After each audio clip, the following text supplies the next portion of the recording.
les deux sont là.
On peut peut-être commencer. Oui, Je ne sais pas, c'est vous qui décidez. c'est bon pour la PowerPoint? Oui, oui, Val. Eh bien, bonjour à toutes et à tous. Bienvenue pour la deuxième journée. Madame Septi a eu la gentillesse et la générosité de vous proposer un autre thème qui est, vu que ça vous intéressait hier et que la discussion portait sur ce sujet, et donc aujourd'hui, elle va nous parler de l'exemplarité du prophète dans la métaphysique d'Avicenne. Voilà, donc vous avez, on a 1 heure environ et ensuite une discussion. Ok. Donc hier, je vais revenir d'abord avant de parler du sujet là directement. Comme on a parlé de noétique et de théorie de la connaissance hier, je vais revenir sur la spécificité du prophète. Donc je vous avais dit hier, il y a 3 modalités de la prophétie par rapport à la connaissance. Donc la modalité noétique avec l'aql al-Qudsi, la modalité de l'imagination avec la capacité donc du prophète de recevoir à l'état de veille, pas comme nous à l'état de sommeil, le wahi, des révélations, des visions. Et la troisième, c'est la capacité de l'âme du prophète à agir sur la matière. Ce qui est très intéressant à noter, que j'ai pas dit hier, c'est que, vous savez, les théologiens, pour parler des miracles, ils utilisent kharq al-'ada. Je sais pas, c'est formidable, j'ai pas besoin de traduire. Et donc, dans le kharq al-'ada, il y a bien cette idée que quelque chose du cours des choses est bouleversé. Avicenne n'utilise jamais ce terme, il utilise toujours le terme mu'ajiza. Et parce que pour lui, il n'y a pas de kharq al-'ada, en fait. Il y a un principe qui est que l'âme agit sur le corps. Toutes nos âmes agissent sur nos corps. Voilà.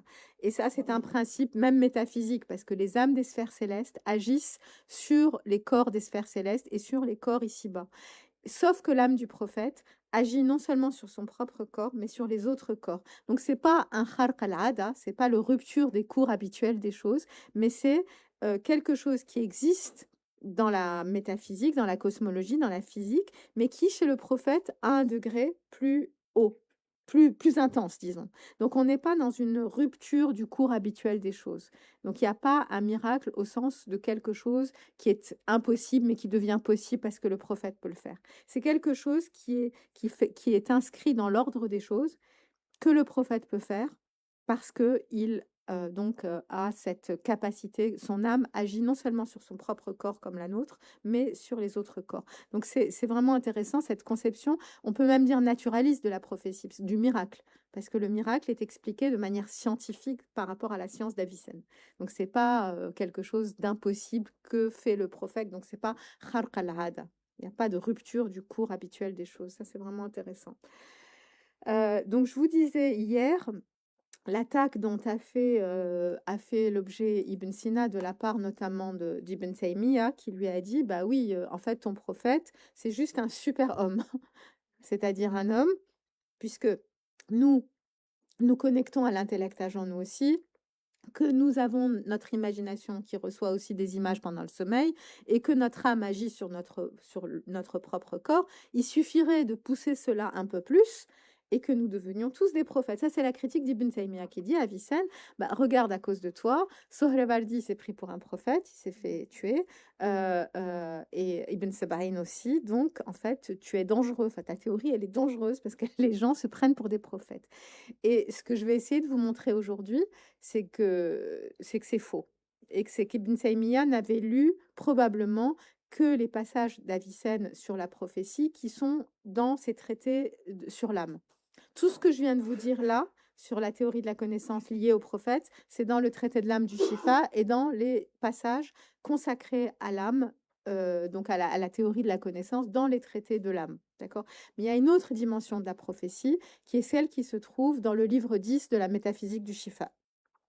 Et là, c'est la dimension métaphysique, éthique, politique de la prophétie.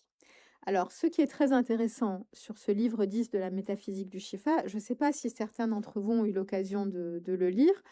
J'en ai fait une traduction dans mon livre sur la prophétie, mais vous n'avez pas besoin de traduction. C'est un livre extrêmement intéressant et aussi très perturbant. Parce que quand vous ouvrez la métaphysique du Shifa d'Avicenne, donc c'est vraiment un traité de métaphysique très difficile, très complexe, très construit. Ça commence par la cause, le principe, et ça va comme ça. Donc c'est vraiment un traité de métaphysique. Et à la fin, vous arrivez à ce livre 10, dont le titre du premier chapitre, je ne l'ai pas noté ici, mais je m'en souviens à peu près, c'est de la prophétie, des rêves véridiques, de l'astrologie, et de je sais pas quoi, et on se dit: «Attends, qu'est-ce qui se passe là? C'est pas possible, ça a pas de sens». En quoi ces choses-là sont liées? En quoi le prophète et l'astrologie et les rêves et ah oui, et les récompenses et les châtiments dans l'au-delà. On se dit: «Mais attends, c'est au secours, qu'est-ce qui se passe?» Tout ça dans le même chapitre, hein, du dernier livre du Shifa. Et quand j'ai commencé à travailler sur ce dernier livre, j'avoue que j'étais perdue. Ce premier chapitre, je comprenais pas le lien entre tout ça et j'étais complètement perdue. J'ai mis beaucoup de temps à comprendre et en fait, le lien entre tout ça, c'est la providence divine. Toutes ces choses-là, c'est-à-dire les rêves, la récompense et le châtiment, le prophète et je sais plus ce que c'était le dernier, il y en avait un autre, sont liés par la question de la providence divine, la inaya al-ilahiyya. Et donc, après, je vais revenir là-dessus. Et en fait, le statut de ce livre 10 dans la recherche contemporaine, c'est un livre qui a jamais été travaillé. Jamais. Et on considérait, certains chercheurs très éminents considéraient que c'était pas d'Avicenne. Or, sur les 100 manuscrits qui ont été trouvés, il y a pas un manuscrit du Shifa qui existe sans ce livre-là. Et en plus, dans mon travail sur la prophétie, j'ai découvert que vraiment, il est normal que ce livre soit à la fin de la métaphysique et il est là pour conclure la métaphysique et qu'il n'est pas du tout. Alors, l'autre thèse, c'était qu'Avicenne avait écrit ça pour dire bah, à la fin de la métaphysique, ouais, je suis musulman, hein, ça va, vous inquiétez pas, monsieur le calife, bon, je ne suis pas un philosophe, un kafir, je suis un bon musulman. Et ça tient pas non plus. Parce que la place qu'il donne au prophète dans ce dernier livre, c'est vraiment une place, ce que je vais essayer d'expliquer dans l'heure qui m'est donnée aujourd'hui, c'est une place qui est vraiment importante dans la métaphysique du Shifa et que la dimension du prophète est une dimension métaphysique. Voilà, d'où le titre de la conférence. Aussi, mais oui, aussi, à la manière d'Avicenne. Donc, oui, c'était, tout ce que j'ai découvert en travaillant ce dernier livre, était une grande surprise. Ça a transformé c'est-à-dire tout ce travail que j'ai fait sur la prophétie a apporté une nouvelle dimension à la pensée d'Avicenne. C'est-à-dire qu'on voit un Avicenne, comment, je vais pas dire musulman parce que mais oui quand même, c'est-à-dire qui prend très au sérieux la question de la prophétie, qui la place à la fin de sa métaphysique, et c'est pas rien de placer quelque chose à la fin de sa métaphysique. Je dis pas que la prophétie, c'est la finalité de la métaphysique, mais elle arrive à la fin de la métaphysique parce qu'elle suppose tout le déroulement de la métaphysique, dont le traité sur la providence, qui est le livre 9 de la métaphysique. Donc, c'est pas pour rien qu'il est arrivé à parler. Mais en même temps, si vous ouvrez ce livre, et je vous enjoins vraiment à le faire, vous allez voir qu'il est très perturbant parce qu'il y a des grands passages très métaphysiques, puis d'autres où il va parler du divorce, de la place de la femme dans la société, de l'héritage. On se dit, mais... Et c'est pour ça que ce livre, on se disait, non, c'est pas possible, un grand philosophe comme ça, il va pas venir nous parler de l'héritage, enfin, de choses très concrètes dans la vie d'un musulman. Et que ça collait pas avec le ton du Shifa, mais c'est pas du tout. En fait, voilà, j'ai compris que que ça venait d'une certaine manière clore la métaphysique.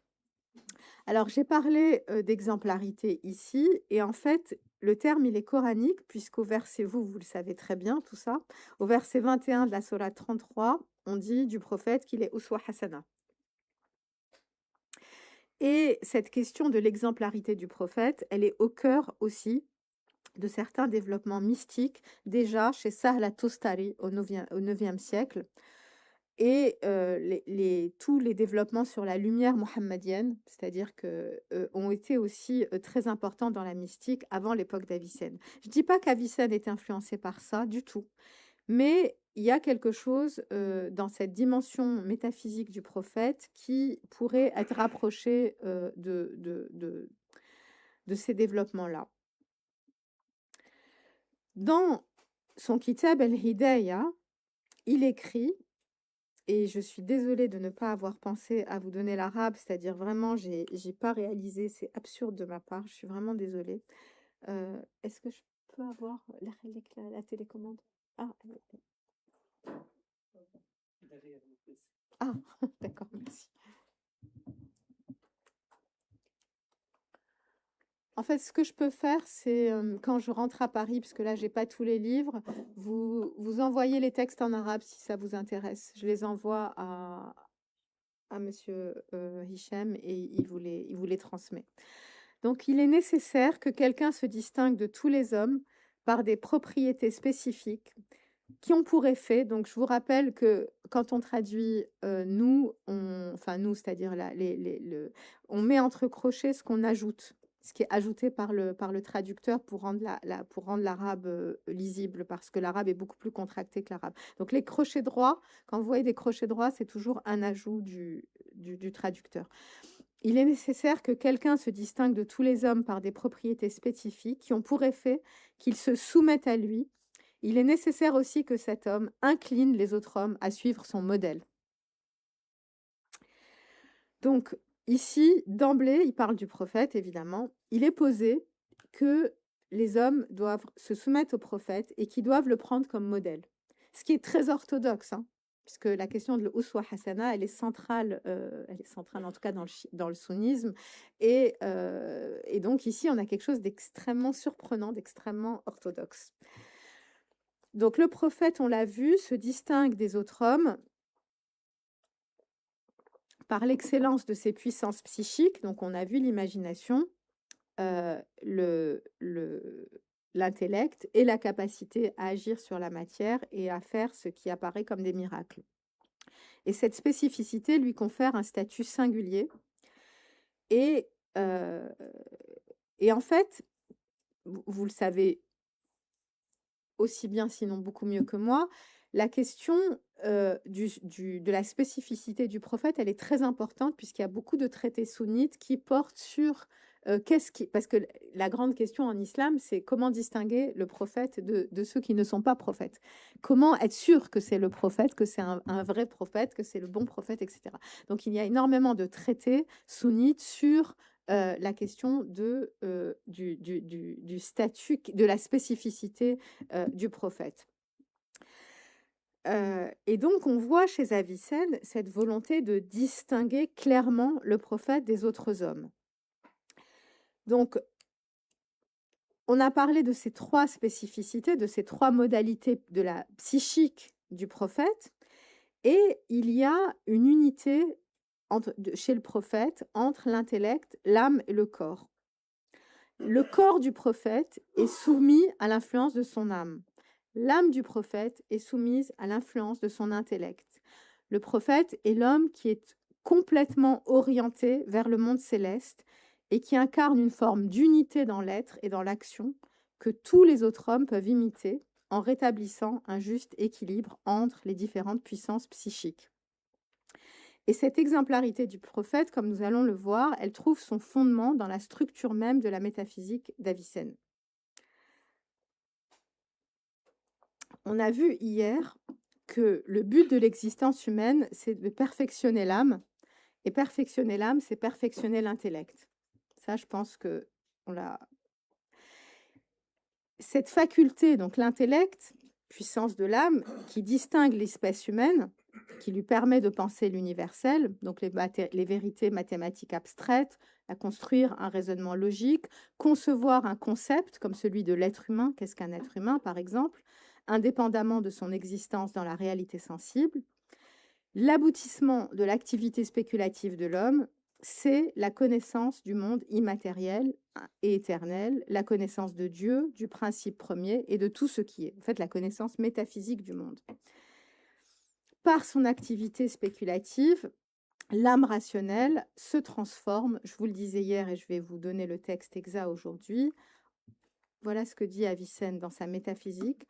La perfection propre de l'âme rationnelle, c'est de devenir un monde intelligible dans lequel, et donc hier je me suis trompée, excusez-moi, c'est pas se reflète, mais se dessine, donc tartassim, la forme du tout. C'est pour ça qu'il faut jamais citer de mémoire. Donc le but de l'existence humaine, c'est l'acquisition des formes intelligibles qui se fait progressivement, on l'a vu hier, en s'orientant vers l'intellect agent. Donc, penser, c'est se détourner finalement, c'est d'abord commencer à se préparer sur la matière, on l'a vu hier, et ensuite on se tourne vers l'intellect agent, et là on reçoit les formes intelligibles. Donc, la question de l'orientation est très importante. Elle est très lourde.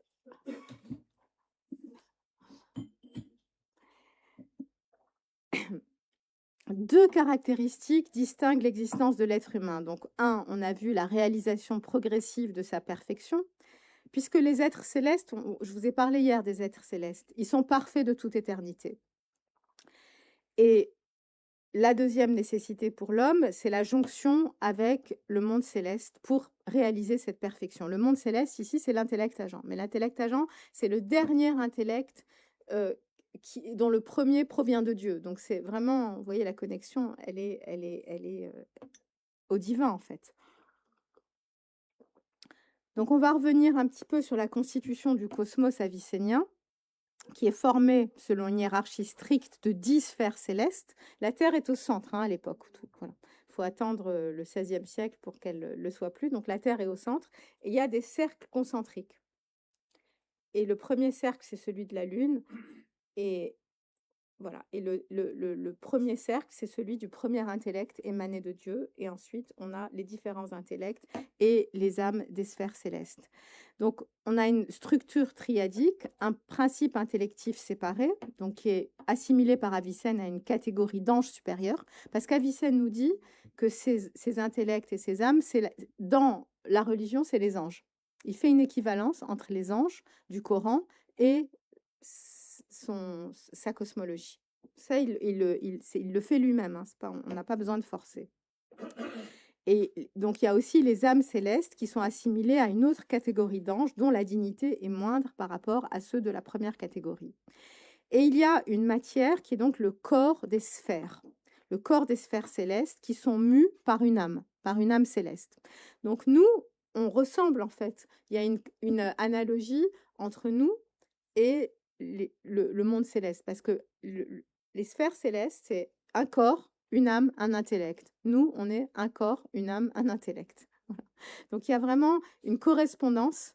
Et cette notion de la correspondance, vous allez la retrouver beaucoup chez Razali. Vous allez la retrouver en fait dans toute la philosophie islamique. Elle est grecque, hein, on la trouve beaucoup dans le néoplatonisme. Elle est très importante dans la philosophie grecque et elle a été vraiment translatée dans la philosophie islamique. La question de la correspondance entre le microcosme en fait et le macrocosme. Il y a un très bel article de Rémi Brague là-dessus. Donc, hormis le premier intellect qui procède directement de l'être premier, de Dieu, les autres intellects proviennent les uns des autres. C'est en pensant l'être premier que chaque intellect séparé fait exister l'intellect inférieur, et ce jusqu'au 10e intellect. Donc ce dernier intellect, on l'a vu hier, s'appelle l'intellect agent. Mais lui, en fait, là j'ai été trop vite. Donc on a Dieu qui se pense de toute éternité. De lui va émaner un premier intellect. Ce premier intellect va penser Dieu. De la pensée de Dieu va naître un autre intellect. Il va se penser. Alors là, c'est très intéressant parce que Dieu, c'est le seul être qui est. On est obligé de parler d'ontologie ici. L'ontologie, c'est la science de l'être en tant qu'être. Dieu, c'est le seul être qui soit nécessaire par soi-même. Il est une pure nécessité. Son être, c'est d'être nécessaire. Il n'y a pas autre chose que la nécessité. Tout ce qui n'est pas Dieu est nécessaire par Dieu, mais possible par soi. Donc, dans tout ce qui n'est pas Dieu, il y a une faille ontologique. Il y a un trou à l'intérieur de tout ce qui existe, sauf Dieu. Parce que Dieu, c'est si on peut, d'ailleurs, c'est comme ça qu'Avicenne commente la sourate Al-Ikhlas, Samad. Il dit c'est ce qui n'a pas de faille. C'est Dieu, il est une pure unité, une pure nécessité. Il n'est rien d'autre qu'une nécessité et unité. Alors que nous sommes nécessaires et possibles. Nous sommes nécessaires parce que Dieu nous a créés. Donc là, il nous donne la nécessité. Si on est là, c'est parce Dieu nous a nécessité. Mais en nous, et nous sommes possibles. On aurait pu ne pas être. Si on est, c'est parce que Dieu nous a nécessité. Donc ontologiquement, il y a une faille. Et l'intellect, le premier intellect, il a déjà cette faille ontologique. Parce il aurait pu ne pas être. Il est possible. Il est nécessaire parce que Dieu l'a nécessité. Mais en lui-même, il est possible. Et donc, il va se penser comme possible. Et de la pensée de lui, et en se pensant, il va penser Dieu, il y a un intellect qui vient, il va se penser comme nécessaire parce que Dieu l'a nécessité, il y a une âme qui va émaner de lui, et il va se penser comme possible parce qu'en lui-même, il n'est que possible, et là, il y a un corps qui va émaner. Et ce processus va se répéter d'intellect en intellect, et ça construit l'univers. Il y a à la fois ce qu'on dit, ça joint la métaphysique, la cosmologie et l'ontologie. C'est complexe, donc je comprends si vous avez des questions, même si vous voulez que je m'arrête et que je répète. Et donc, ce processus se répète d'intellect en intellect jusqu'à ce qu'on arrive au 10e. Et là, c'est l'intellect agent qui a plus assez de jade pour créer une autre triade. Et donc là, c'est le monde sensible qui va émaner. Vous allez dire, oh là là, c'est compliqué tout ça, pourquoi est-ce qu'ils s'embêtent comme ça? Parce que la question pour les grands philosophes, c'est à cette époque, comment le multiple est venu de l'un?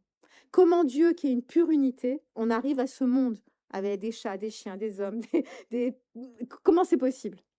Et donc les philosophes, notamment les néoplatoniciens, dont Plotin le premier, ont essayé de trouver des solutions à cette question éminemment philosophique. Mais parce qu'à l'époque, les philosophes, c'est pas comme aujourd'hui, essayent de penser le monde tel comment il a été créé, etc.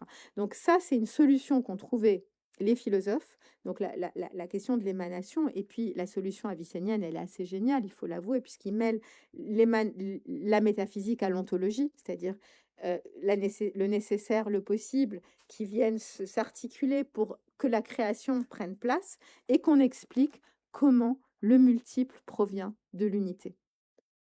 Voilà. Alors évidemment, c'est la différence avec les théologiens qui vont dire, bah, il y a Bila Keif, on ne sait pas comment. On se dit, on ne sait pas, et on arrête là. Enfin, pas tous les théologiens, mais certains. Non, là, les philosophes vont vraiment essayer de rendre raison, d'expliquer rationnellement comment la création du monde se fait. Voilà.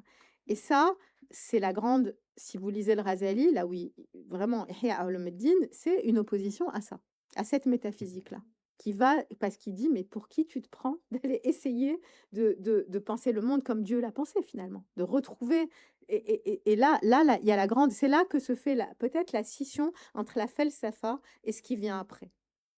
Voilà. Ça, vous ne trouvez pas après.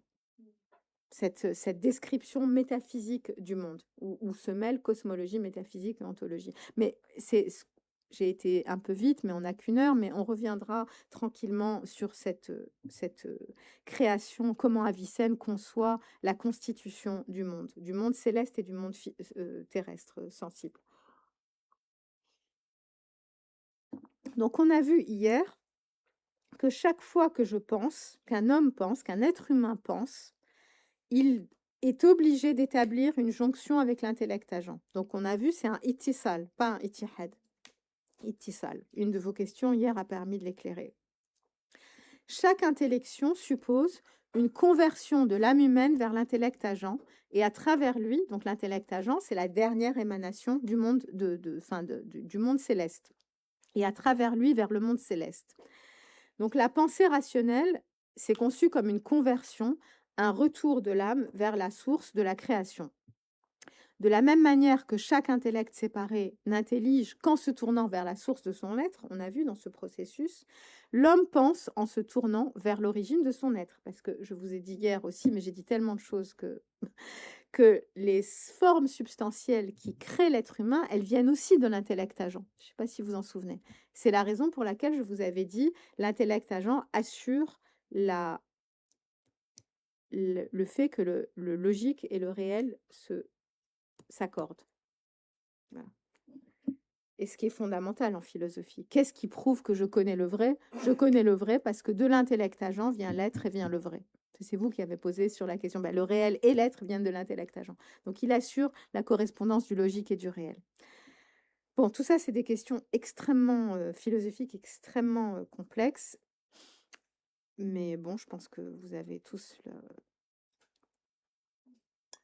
la formation nécessaire pour... même si en une heure, quand même, c'est costaud. Donc, nous, chaque fois que nous pensons, nous nous tournons vers l'intellect agent. Et vous vous souvenez que le monde a été créé parce qu'à chaque fois, l'intellect qui est créé s'est retourné vers l'intellect d'avant pour le penser. Et c'est comme ça qu'un autre intellect a été créé. Donc, il y a cette espèce... En fait, dans le néoplatonisme, il y a deux mouvements fondamentaux. Si vous lisez n'importe quel traité de néoplatonisme, et donc de Falsafa, puisque les Faylassouf, pas tous, puisqu'Averroès abandonne tout ça, c'est le mouvement de comment on dit la descente déjà? C'est de procession, c'est l'émanation de procession, et le mouvement de conversion, c'est-à-dire de retour au principe, puisque le but de la vie humaine, c'est de retourner au principe. Tout le but de la vie humaine, et dans tout le néoplatonisme, c'est ça. On est descendu, on doit remonter. Sauf que vous vous rappelez, chez Avicenne, on n'est pas vraiment descendu parce que notre âme n'existait pas avant qu'on descende. Elle est créée à ce moment-là. Donc ça, c'est le grand changement par rapport au néoplatonisme. Donc il y a vraiment, c'est très important, ces deux mouvements, la procession et la conversion, c'est-à-dire le retour au principe. Donc vous voyez que le monde est créé par un retour au principe à chaque fois. Au principe, le principe d'avant. À chaque fois, le principe d'avant. Donc, pour Avicenne, le prophète, c'est l'être humain dont l'intellect est le plus semblable aux intellects séparés. Le prophète manifeste dans le monde sensible quelque chose de l'éclat de la lumière intelligible. Et vous allez voir l'usage que fait Avicenne de Ayat an-Nur, que reprend d'ailleurs le Razali après. Je veux dire, il reprend l'usage qu'en fait Avicenne, Razali le reprend. Donc l'intellect du prophète atteint le plus haut niveau de réalisation qu'un intellect humain puisse atteindre. Je vous disais hier, c'est le aql al-Qudsi, l'intellect saint. Le prophète est doté de aql al-Qudsi, de l'intellect saint. Cet apogée au niveau noétique porte une signification métaphysique. Tout comme l'intellect agent, le prophète diffuse une lumière intelligible dans le monde sensible. Et il faut ici, Avicenne fait une exégèse de la sourate, enfin de la sourate 24, verset 35, Allah nuru samawat wal ard matal nuru ka mishkal mishka fi al misbah al misbah fi zujaja, etc. Il reprend ce verset pour qualifier l'intellect prophétique. Donc l'intellect prophétique, c'est comme cette lumière, c'est cette lumière qui vient éclairer le monde. Alors, il le fait à plusieurs reprises dans le traité de l'âme du Shifa et dans les Isharat wa Tanbihat aussi. Donc, il compare l'intellect du prophète à l'huile sainte.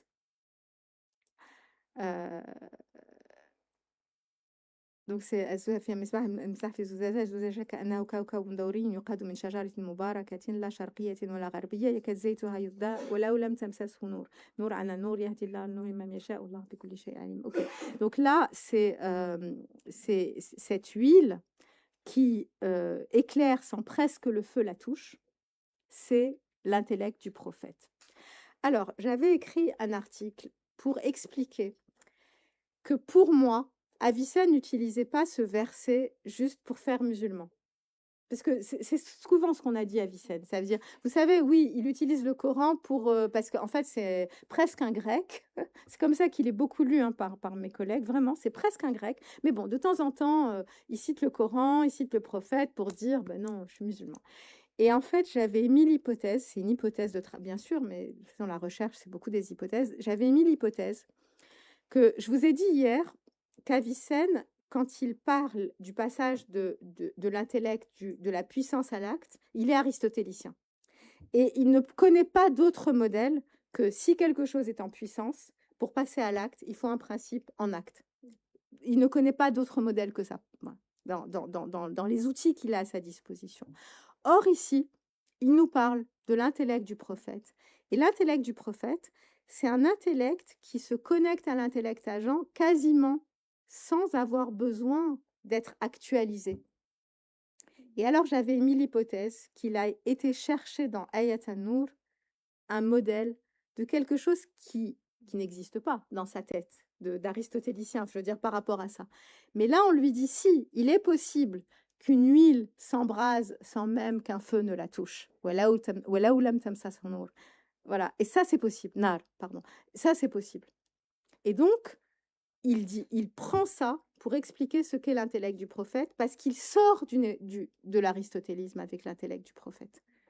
C'est une sortie de l'aristotélisme. Ça, c'est l'hypothèse que j'avais émise. Alors, vous la prenez comme vous voulez, c'est ma lecture à moi. C'est pas une lecture... mais pour moi, en fait, moi, mes auteurs, je les prends très au sérieux. C'est des gens qui vivaient à une époque très difficile. Les livres coûtaient très cher. Ils écrivaient à la lumière de bougies. Je veux dire, Avicenne, il va pas commenter le Coran pour montrer qu'il est musulman, pour s'amuser. Enfin, parce que c'est ce qu'on dit de lui. Il va pas écrire Hayban Yarzan pour dire ah ben regardez, ça colle, c'est un sudoku, ça colle exactement avec ma métaphysique. Je pense que c'est des gens il était médecin, il était ministre, il écrivait la nuit, il dormait pas pour écrire. S'il écrit, c'est qu'il a quelque chose d'important à dire. Je prends très au sérieux ces auteurs, tous. Voilà. Enfin, ça, c'est mon herméneutique à moi, ma clé herméneutique. Quand je lis ces gens-là, s'il commente le Coran, s'il va chercher ici Ayat an-Nur, c'est parce qu'il a besoin d'Ayat an-Nur. C'est pas pour faire ah oui, je suis musulman, voilà, Ayat an-Nur. Et pour moi, cet usage de Ayat an-Nur ici, c'est une sortie de l'aristotélisme dans sa noétique. Parce qu'hier, je vous ai dit à quel point sa noétique était aristotélicienne. Là, tout d'un coup, il nous parle d'un intellect qui s'embrase sans même que le feu de l'intellect agent ne le touche. Et donc, on a une sortie de l'aristotélisme. C'est comme ça que j'avais lu. Exactement. C'est-à-dire que il va pas, c'est pas un usage illustratif plutôt, je dirais, qu'idéologique. C'est-à-dire qu'il vient pas dire, oh regardez, le Coran dit la même chose que moi. Non, pour moi, il va chercher dans le Coran quelque chose qu'il n'a pas, qui est hors de l'aristotélisme. Et lui, sa noétique, elle est construite avec les outils aristotéliciens, comme on l'a bien vu hier. Donc,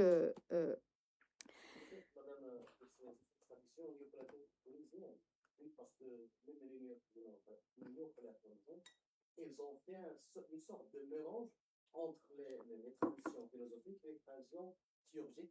Bien sûr, exactement. Chez Jean Blic, exactement, je suis tout à fait d'accord avec vous, mais lui, il le fait pas, en général.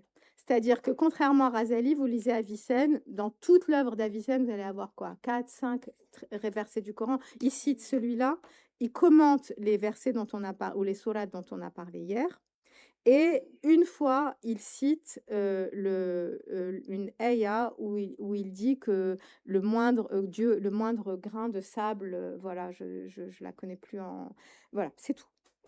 Donc il n'y a pas l'usage, il n'y a pas cet usage dont vous parlez du néoplatonisme tardif où on va effectivement mêler la théurgie et la philosophie, c'est pas du tout l'usage d'Avicenne. Et je pense que c'est le seul cas où il vient apporter le Coran pour éclairer quelque chose de philosophique en fait. C'est-à-dire l'idée que l'intellect prophétique n'a même pas, enfin, va s'embraser sans même voilà, euh, sans même que l'intellect agent le fasse passer à l'acte. Et je crois, à ma connaissance du corpus avicénien, c'est le seul cas où il cite le Coran comme ça. Ou un texte, voilà. Donc il y a très peu de citations coraniques chez Avicenne, très, très, très peu. Chez Sohravardi, il y en a des tonnes. Il y a même un livre qui a été écrit sur l'usage des ayats coraniques chez Sohravardi. Chez Razali, j'en parle même pas. Chez Razi, etc., tous, mais Avicenne, non. Voilà. Ah oui, ce que je voulais vous dire hier enfin, ce que je voulais ajouter d'intéressant, parce que, en fait, je ne sais pas si vous êtes au courant, mais quand même, il faut que vous le sachiez. Il y a un livre, un collectif qui vient de sortir, qui s'appelle Le Mahomet des historiens. Ne vous fiez pas au titre qui est, pour moi, mauvais. Je ne vois pas pourquoi Mohammed, on l'appelle Mahomet, ça m'énerve. Mais c'est un collectif dirigé par John Tolan et Amir Moazi qui est très intéressant parce que voilà, il y a c'est la recherche contemporaine sur le prophète. Et moi, j'ai écrit l'article sur le prophète. Et ce qui est très intéressant que je voulais ajouter, c'est que dans ces traités de psychologie, Avicenne ne cite jamais le prophète Mohammed sallallahu alayhi wa sallam, jamais. Il dit le prophète, voilà, An-Nabi, An-Nabi, An-Nabi. Dans la métaphysique, il le cite. Farabi ne le cite jamais, le prophète de l'islam, nommément, jamais. Il n'y a jamais le nom Mohammed sallallahu alayhi wa sallam chez le Farabi. Chez Avicenne, oui. C'est très intéressant. Voilà. Chez Avicenne, oui, et seulement dans la métaphysique, pas dans les traités de psychologie. Dans les traités de psychologie, il dit voilà ce que c'est la typologie d'un prophète, un prophète en général. C'est-à-dire Moïse, Mohammed sallallahu alayhi wa sallam, tous les prophètes qu'il y a eu Jésus, puisque Jésus c'est un prophète pour les musulmans, etc. Mais dans la métaphysique, et vous allez voir pourquoi, c'est le sujet d'aujourd'hui, il cite le prophète de l'islam.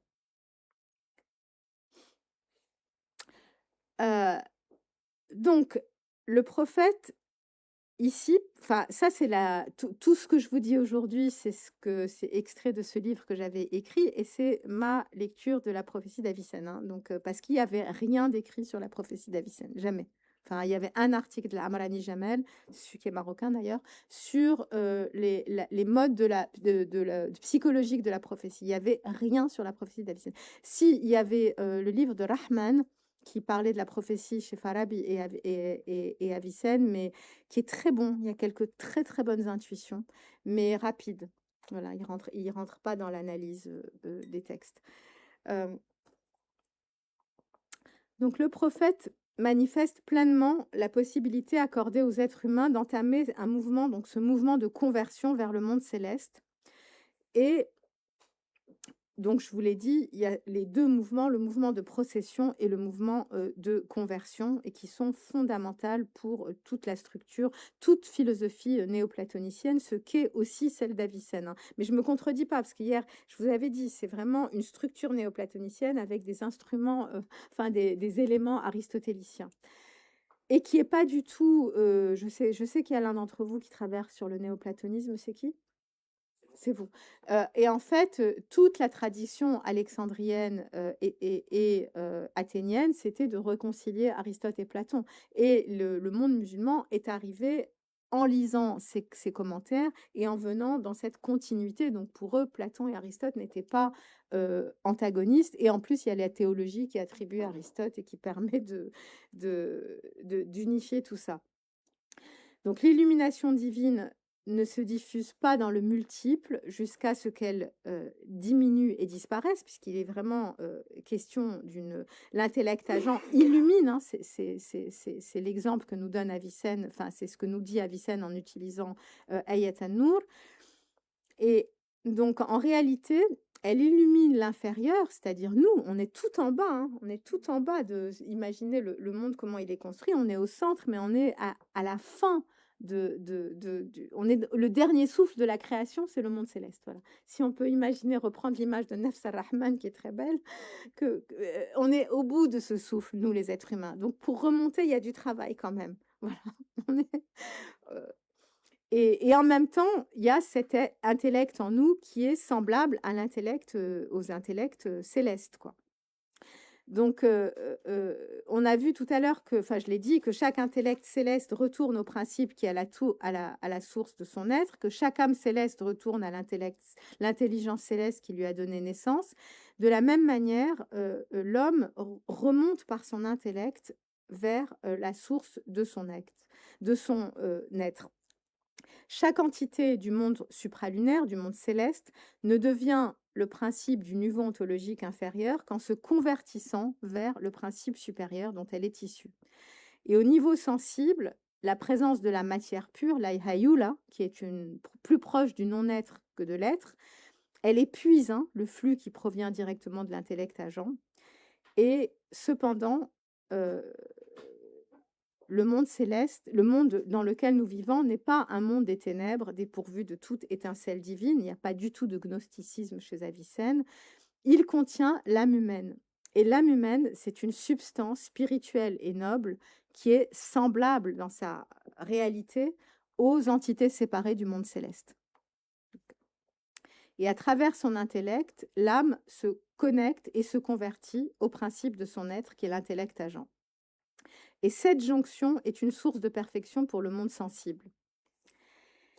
Parmi toutes les âmes célestes, l'une d'entre elles, même si elle n'est pas la seule, il y a celle des philosophes, mais celle du prophète se distingue d'une façon singulière. L'une d'entre elles est quasi actualisée. Et ça a une importance métaphysique très importante. C'est-à-dire que, admettons qu'il y ait une époque de l'histoire où il n'y a pas de philosophe. Ça peut arriver, une époque des ténèbres. Il y aura toujours eu la lumière prophétique. Voilà ce que nous dit Avicenne. Toute connaissance peut être finalement réduite à certains principes découverts par les maîtres, al-arbab, qui les ont ensuite transmis aux disciples. Tout ce que nous, on est en train de dire, tout ce que vous pensez, tout ce qu'on pense, nous, les hommes ordinaires, ça nous vient de quelque part. Ça nous vient de Platon, d'Aristote, de Farabi, d'Ibn Sina, de Ghazali, de qui vous voulez. Mais ça nous vient des arbab. Et parmi les arbab, évidemment, le premier des arbab, c'est le prophète. Donc imaginez une période de l'histoire de ténèbres. Il n'y a pas un philosophe. Eh bien, il y aura eu la lumière prophétique. L'homme n'est jamais abandonné. Et ça, c'est Avicenne, c'est pas moi. Voilà. C'est-à-dire que la lumière prophétique, de la connaissance prophétique, ce qu'a transmis le prophète, c'est parce que j'ai trouvé un texte où il dit que le prophète est un arbab, je ne l'ai pas inventé, et un parmi les robes, voilà, est un de ces arbab. Et donc, ce que nous dit Avicenne aussi, c'est pour ça que je parle de dimension métaphysique du prophète, c'est que les hommes ne sont jamais abandonnés aux ténèbres de l'ignorance. Il y a toujours eu une lumière prophétique à tous les âges. Je vais parler ensuite de la dimension spécifique du prophète de l'islam, mais même au niveau métaphysique, au niveau du lien avec le monde qui nous a précédés, donc ce monde céleste, il y a toujours eu une lumière prophétique. Il y a la lumière des intellects, des hommes, des philosophes, mais il y a toujours eu la lumière prophétique, quoi qu'il en soit. Donc le prophète est un de ses maîtres et son intellect est quasi actualisé. on l'a vu par l'usage que fait Avicenne de Ayat an-Nur. C'est à travers l'intellect humain que la lumière divine se répand dans le monde sensible, l'illumine et d'une certaine manière le divinise. Lorsqu'on intellige, lorsqu'on pense, lorsqu'on met de la rationalité dans le monde, on le divinise. Parce que tout le monde céleste, c'est de la divinité. Tout le monde, c'est de la rationalité, c'est de la pure rationalité. Donc à chaque fois que l'homme met de la rationalité dans le monde, de l'ordre de la rationalité, par la rationalité, il le divinise en quelque sorte.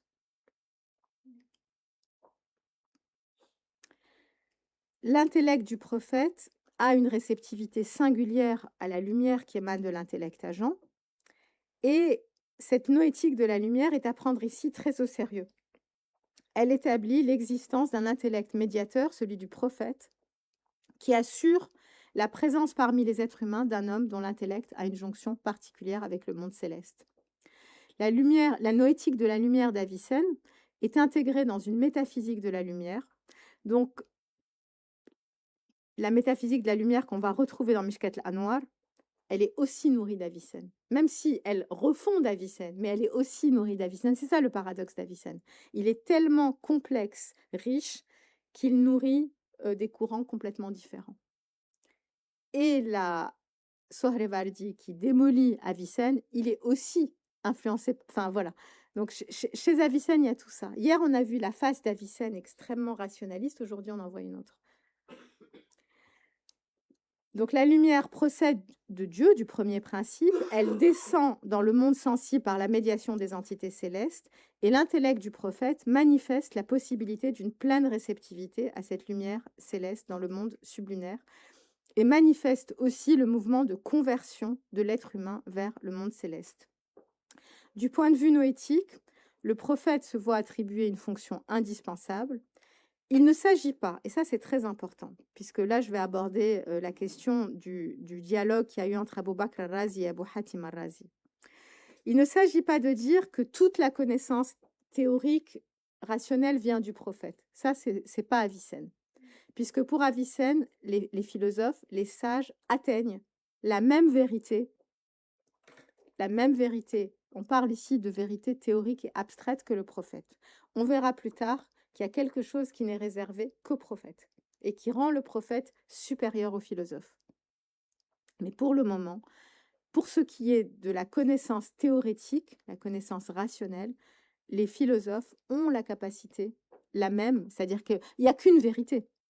Vous savez, il n'y a qu'une vérité. On a attribué faussement à Averroès l'histoire il n'y a qu'une vérité pour ces philosophes. C'est la vérité pensée par Dieu de toute éternité. Il n'y a qu'un monde rationnel, il n'y en a pas 10. Et si vous trouvez autre chose, c'est que vous êtes trompé. C'est pas, voilà, il n'y a pas. Si la révélation dit autre chose que la raison, c'est que l'un des deux, ou la révélation, c'est quelqu'un qui l'a trafiqué, si c'est pas une vraie, ou la raison s'est trompée. Mais on ne peut pas arriver à deux vérités différentes, parce qu'il n'y a qu'une vérité, c'est la vérité telle que Dieu la pense de toute éternité. Et c'est la rationalité, et c'est la vérité, et c'est la réalité. Donc le philosophe ne peut pas, quand il pense le tawhid, soit il se trompe, soit il arrive à la même vérité que le Coran, puisqu'il n'y en a qu'une de vérité. Donc le philosophe ne peut pas penser Dieu autrement que comme un. Ce que le Coran nous dit sur le tawhid, ce que dit Avicenne, là je ne suis pas en train d'inventer, c'est ce qu'il dit dans Risala al-Adhawiyya sur fi Amr al-Ma'ad, ce qui est dit du tawhid, c'est ce que le philosophe, quand il dit que l'unité absolue de Dieu est purement nécessaire, etc., bah c'est du tawhid. C'est fondé philosophiquement ce qui est dit dans le Coran. Alors, la question du lien entre la prophétie et l'acquisition du savoir a fait l'objet d'un débat animé entre Abou Bakr al-Razi et le penseur ismaélien Abou Hatim al-Razi, qui est mort en 934 et qui nous a été transmis à travers le Kitab A'lam an-Nubuwa. Et Abou Bakr al-Razi estime que les hommes, les philosophes et les sages peuvent se passer de la prophétie pour accéder au savoir, alors que Abou Hatim al-Razi dit que non, puisque tout savoir remonte en définitive à celui d'un prophète, qui le transmet aux hommes. Pour Avicenne, c'est ni l'un ni l'autre. Puisque pour Avicenne, en fait, on peut dire que c'est une position médiane. Pour ce qui est de la raison théorétique, les philosophes n'ont pas besoin du prophète, ils atteignent à la même vérité, mais pour ce qui est des vérités, ce qu'on va voir tout à l'heure, à la fin de la conférence, pour ce qui est de l'éthique et du politique, il n'y a que le prophète qui peut transmettre la loi, voilà, et fonder la cité. Donc, Avicenne a une position vraiment très, très originale et médiane.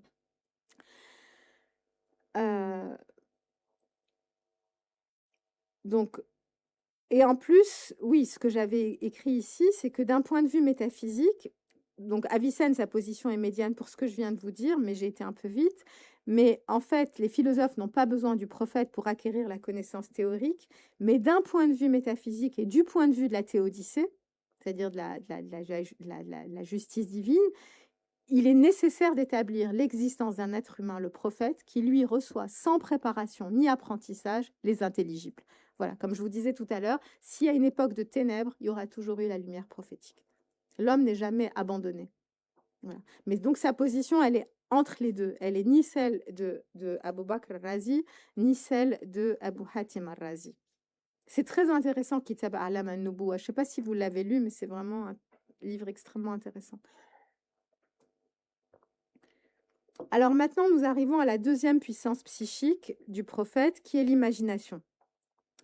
Je vous ai parlé des anges, des âmes célestes, qui sont dotés d'imagination. Alors bien sûr, quand on lit tout ça aujourd'hui, on se dit « Oh là là, mais c'est complètement dépassé, à quoi ça sert d'étudier tout ça ?» Mais ce qu'il faut se dire, c'est qu'à l'époque, toute cette représentation du monde, elle est scientifique, puisqu'elle est calquée sur les découvertes astronomiques de Ptolémée. Et donc, c'est une tentative d'adosser la métaphysique à la cosmologie de l'époque, qui est la science de l'époque, qui est la vérité ultime de l'époque. Comme aujourd'hui, on sait que ce qu'on sait aujourd'hui, ça sera dépassé dans 500 ans, 600 ans, 700 ans, ça sera complètement dépassé. Même ce qu'on dit aujourd'hui de la physique quantique, etc., sera probablement totalement dépassé. Mais à l'époque, c'était la science. Et donc, sa métaphysique, tous ces anges et ces intellects, ça s'adosse à l'astronomie pour expliquer les différents mouvements des planètes. Parce que les mouvements des planètes, il y a des mouvements réguliers et des mouvements irréguliers. Pour expliquer les mouvements irréguliers, ils sont allés mettre des âmes célestes.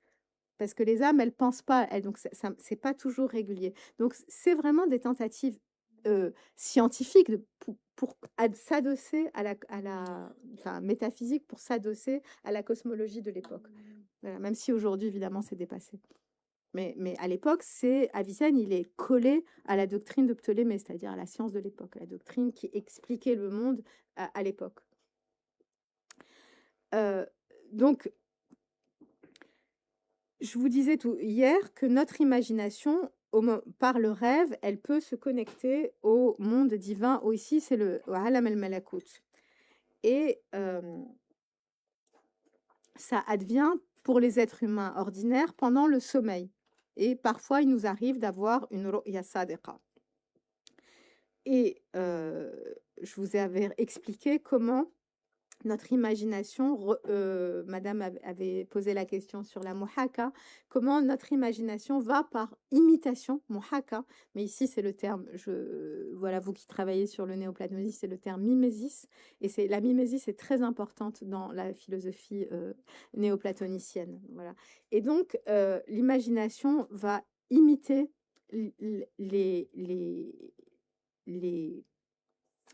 ce qu'elle a vu, le transcrire en rams, en symbole, et vous aviez raison d'utiliser ce mot, et ensuite, chacun, au réveil, doit interpréter le rêve, et je vous ai mis le texte que j'ai cité de mémoire hier. Voilà. Ça, oh non. Ça rend toujours fou, ces trucs.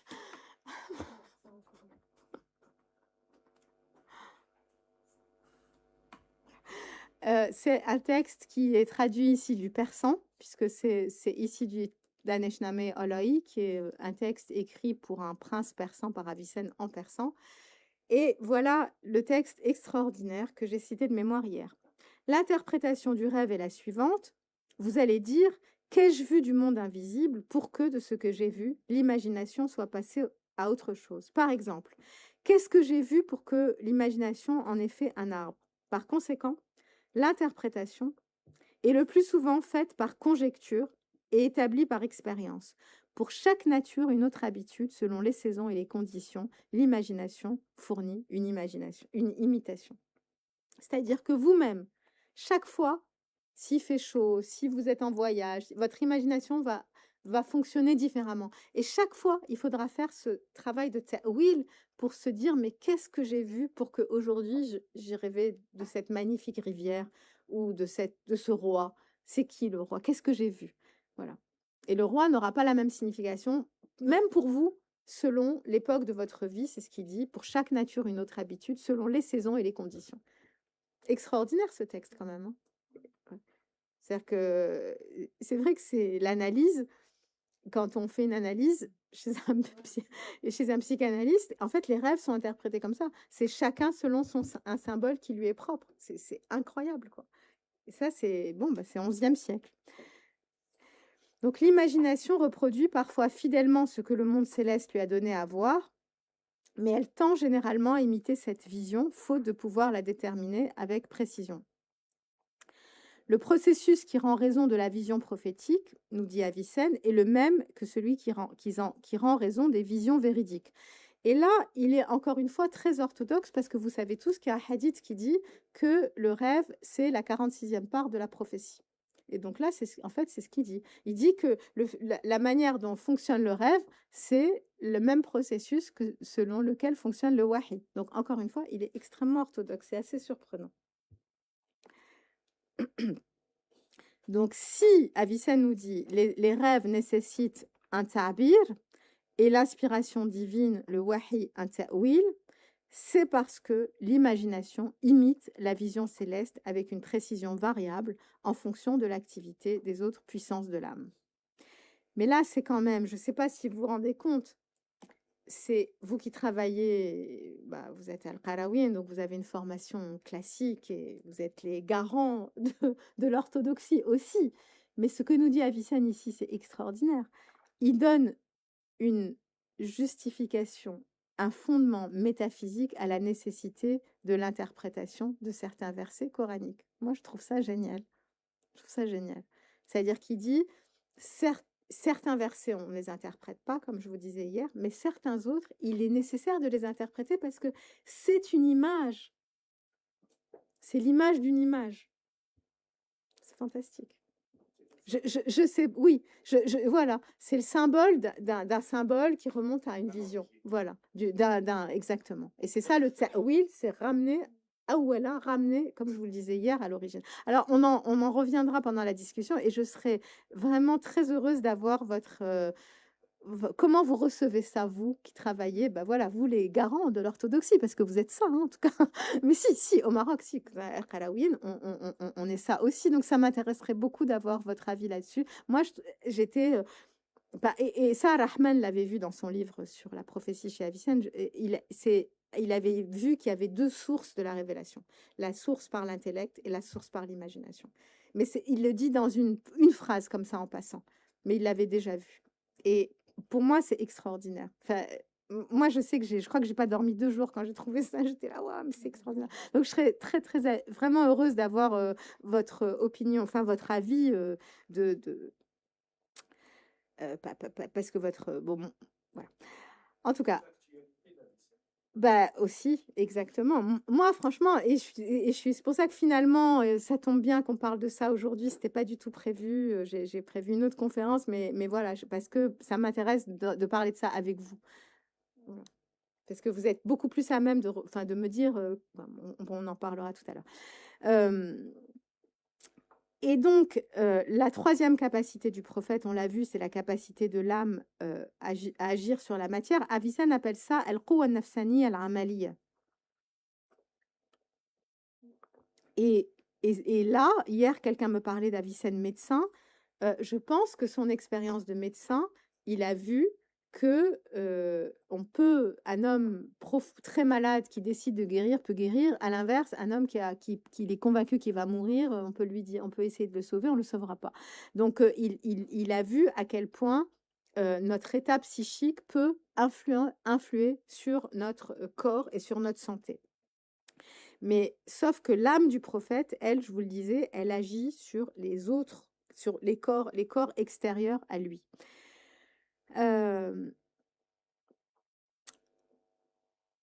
Donc, ce qu'on voit chez le prophète, c'est une unification de toutes ces puissances psychiques. Ce n'est pas le cas des autres hommes. Les autres hommes, la plupart, se laissent dominer par les puissances corporelles. Le philosophe, il a un intellect extraordinaire, mais il n'a pas d'imagination et il n'a pas de capacité à agir sur la matière.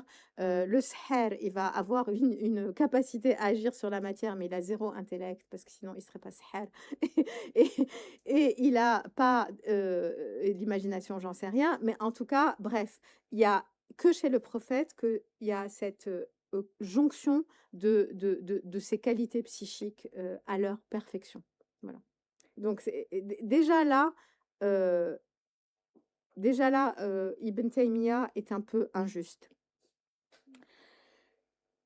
Donc le prophète, c'est l'homme qui réalise pleinement ses potentialités et il est le modèle par excellence, puisqu'il nous montre qu'est-ce que c'est que l'imagination poussée à son extrême, qu'est-ce que c'est. Je vais revenir là-dessus, hein, vous allez me dire, ah bah vous avez dit que... Mais c'est vraiment le modèle dans ce sens-là, c'est-à-dire que c'est l'homme accompli, c'est l'homme parfait, c'est l'homme parfaitement accompli. Et c'est là qu'Avicenne retrouve, je pense pas qu'il soit influencé par la mystique, du tout, vraiment du tout. Il a vécu dans un milieu où il y avait déjà des développements mystiques assez importants au Xe siècle, mais ici, il retrouve dans cette image d'un homme parfait, en fait, c'est-à-dire parfait, dont les potentialités sont réalisées à leur perfection. Il retrouve ici une certaine intuition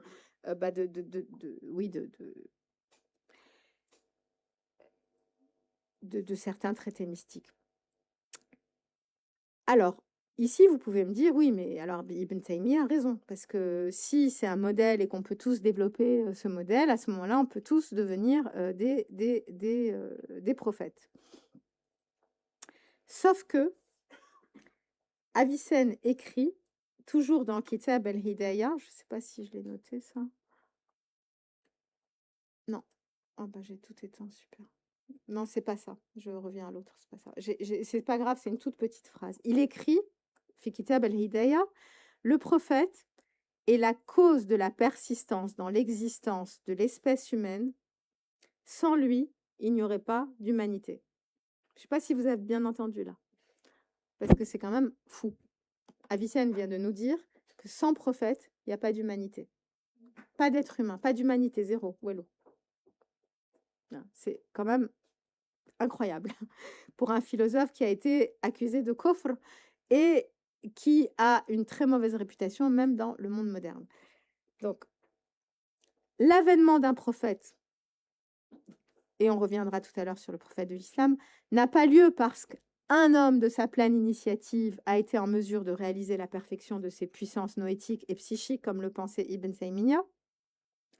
L'avènement d'un prophète est une manifestation de la générosité divine. Le prophète est un don de la inaya. Et c'est pour ça que le traité de la prophétie arrive à la fin de la métaphysique. Parce que le prophète est un don de la prophétie, est un don de la providence divine. Merci beaucoup. L'avènement d'un prophète est une décision divine dont la réalisation dépend d'une chaîne causale complexe.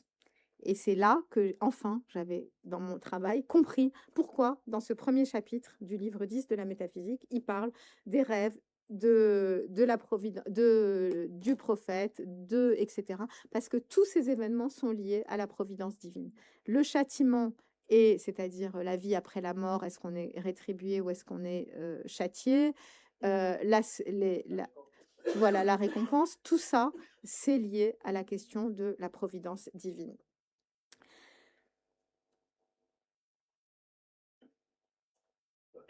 Donc, l'intellect, l'âme et le corps du prophète, dans le rapport qu'ils entretiennent entre eux, présentent une correspondance parfaite avec l'intellect, l'âme et le corps des 10 entités célestes qui structurent le cosmos.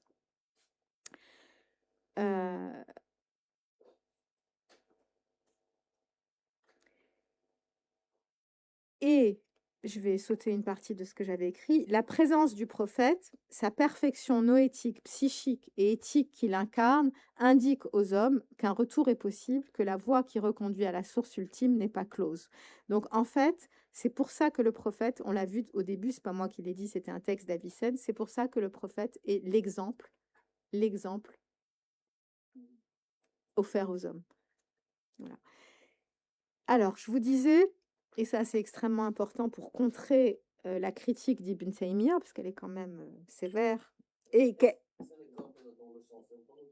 Oui, oui, oui, et c'est ça, c'est une uswa, c'est-à-dire c'est un paradigme, c'est-à-dire que en voyant le prophète, on voit ce qu'un être humain parfait peut devenir. C'est-à-dire dans la réalité. Et ça n'en fera pas un prophète, hein, vous allez voir. C'est-à-dire si vous, moi, n'importe qui, là, réalise à la perfection son imagination, commence à pouvoir agir sur la matière et est un sage parfait, ça ne sera pas un prophète quand même. C'est là qu'Ibn Taymiyyah se trompe et c'est ce que je vous ai expliqué maintenant. Parce que la venue d'un prophète parmi les hommes relève du qadar divin et de la providence divine. Dans la métaphysique du Shifa, donc il énonce clairement que le prophète est un don, sûrement le don le plus précieux que la providence divine octroie aux hommes. Voilà ce qu'il nous dit. Il nous dit, je crois que c'est dans ce livre 10, hein, toujours, il nous dit, en fait, les hommes ne peuvent pas vivre hors de la société. Il n'y a d'humanité que sociale. Parce que si vous vivez hors de la société, vous êtes plus proche des agneaux, il n'y a pas d'être humain hors d'une société. Il n'y a pas de société sans loi. Parce que, dit Avicenne, si on laisse la société sans loi, chacun considère comme juste ce qu'il doit aux autres, comment il le dit, ce que les autres lui doivent et injuste ce qu'il doit aux autres. C'est-à-dire, c'est la loi du plus fort. Chacun va tirer la couverture à lui. Avicenne nous dit, il faut qu'il y ait une maslaha. On va voir le texte tout à l'heure, mais là, je vais peut-être trop vite. Enfin, je reviendrai sur cette question plus tard. Donc, il faut une loi. Et cette loi, pour des raisons que je vais vous expliquer, seul le prophète peut la porter. Et je vais expliquer pourquoi. C'est pour des raisons pas du tout idéologiques, comme vous diriez, ni religieuses, c'est pour des raisons pleinement philosophiques. Et en fait, Avicenne nous dit, la providence divine, et c'est son exemple qui est très joli, nous a donné des cils pour que nos yeux ne se remplissent pas de poussière.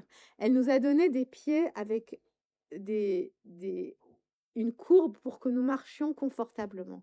Comment nous aurait-elle laissé sans un homme, un prophète, qui nous apporte la loi? C'est pas possible. C'est-à-dire, puisque tout ça, c'est et parce qu'il dit, on peut pas avoir les principes seconds sans avoir les principes premiers. Les principes seconds, c'est d'exister, d'être vivant et d'être dans une vie confortable avec nos cils et nos pieds courbés. Mais s'il n'y avait pas eu un prophète, on ne pourrait pas survivre en tant qu'être humain, parce qu'on ne pourrait pas constituer de société. Et donc, on n'existerait pas. Il n'y aurait pas d'humanité. Vous avez vu, le texte, il était très clair. Le texte que j'ai cité tout à l'heure, non, je l'ai cité ou pas, le texte? Non, je ne l'ai pas cité, pardon. Je l'ai cité, mais il n'est pas... voilà, le texte, il est « Le prophète, qui est la cause de la persistance dans l'existence de l'espèce humaine, existe. Sans lui, il n'y aurait pas d'humanité. » C'est quand même... Donc, vous allez me dire, mais pourquoi? Puisque vous avez dit que le philosophe peut trouver la vérité par lui-même, je ne vois pas pourquoi. Parce que chez Farabi, il n'y a pas ça. Chez Farabi, la loi, la cité, elle est dirigée par le philosophe. Il est platonicien, Farabi. Le philosophe découvre les principes théorétiques. De ces principes théorétiques, il va déduire les principes pratiques et la loi est dirigée par le philosophe. Mais chez Avicenne, non. La loi, la société, enfin, c'est-à-dire la cité, la Médine, la cité au sens cité-État, c'est-à-dire au sens médiéval, enfin classique, elle est dirigée par chez Avicenne, non. Le philosophe ne peut pas fonder la cité. Il ne peut pas être législateur et il ne peut pas diriger la cité. Et c'est ce que je vais vous expliquer maintenant. Donc, il y a une rupture très profonde à partir d'Avicenne avec le modèle farabien.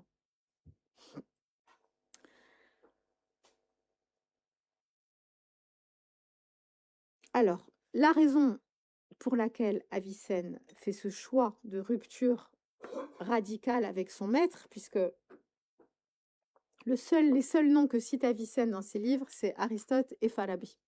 Il dit que sans Farabi, il n'aurait jamais compris la métaphysique d'Aristote. Et donc, il tient très haut à Farabi, et là, il va détruire tout ce que Farabi a construit au niveau de la doctrine éthique et politique. Donc, pour comprendre ce choix d'Avicenne, il faut nous intéresser au statut épistémologique des normes éthiques et politiques. Dans la métaphysique du Shifa, il affirme que la science du gouvernant ne relève pas de la science théorétique, mais de la science pratique. Et voilà ce que nous dit Avicenne. Le tout est plus grand que la partie, ou la définition d'un triangle isocèle, ou la définition d'un être humain, le concept d'un être humain. Tout ça, c'est accessible à la raison philosophique, à la raison humaine. Or,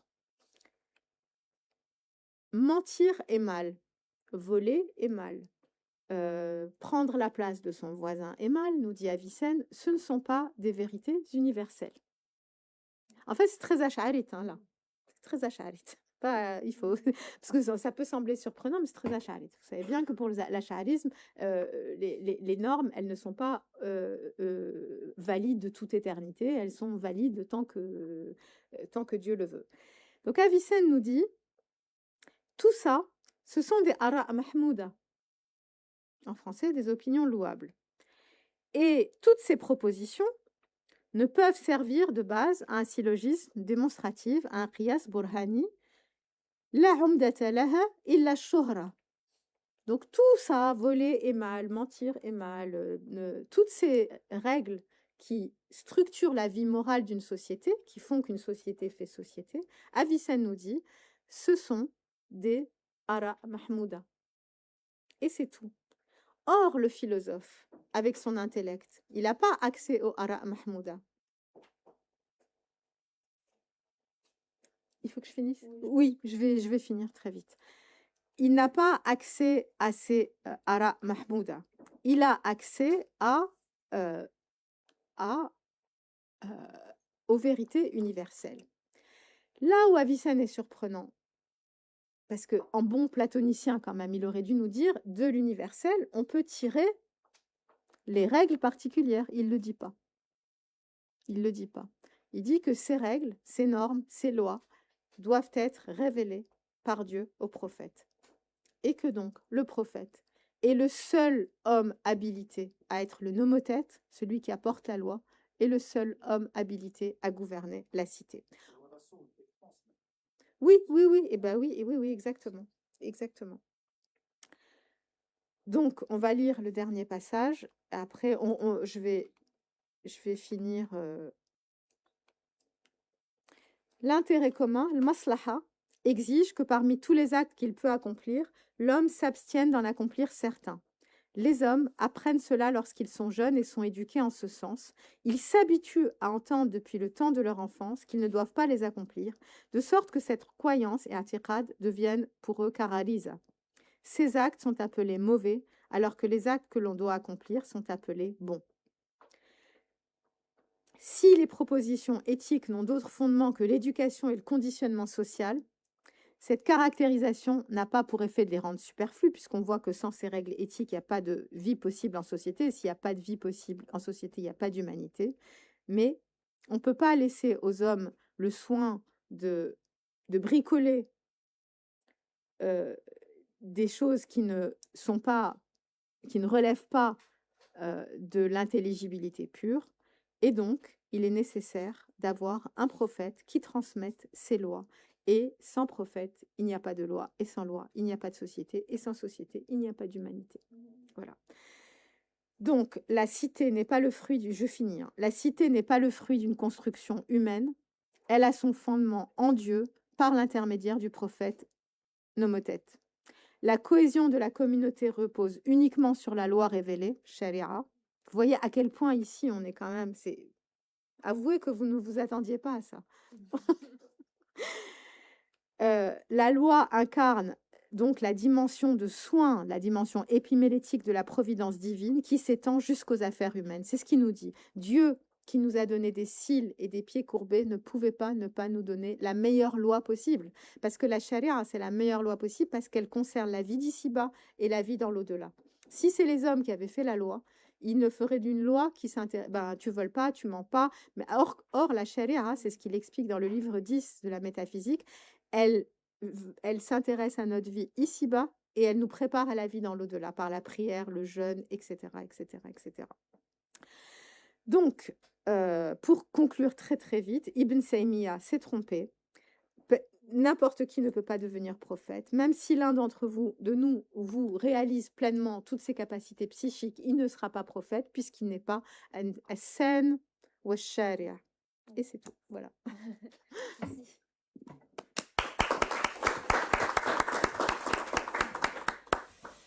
Merci beaucoup, Mayam Septi. C'était vraiment très riche et vraiment, je pense qu'on a tous apprécié. C'est vraiment un parcours, hein, même ça reproduisait une forme de procession. Vraiment, je pense entre hier et aujourd'hui, on peut vraiment faire le pont entre les deux thèmes, les deux présentations. La parole est à vous. On a une petite trentaine de minutes. Voilà, on a une trentaine de minutes, donc voilà, the floor is yours, comme on dit, en arabe, en français, en anglais.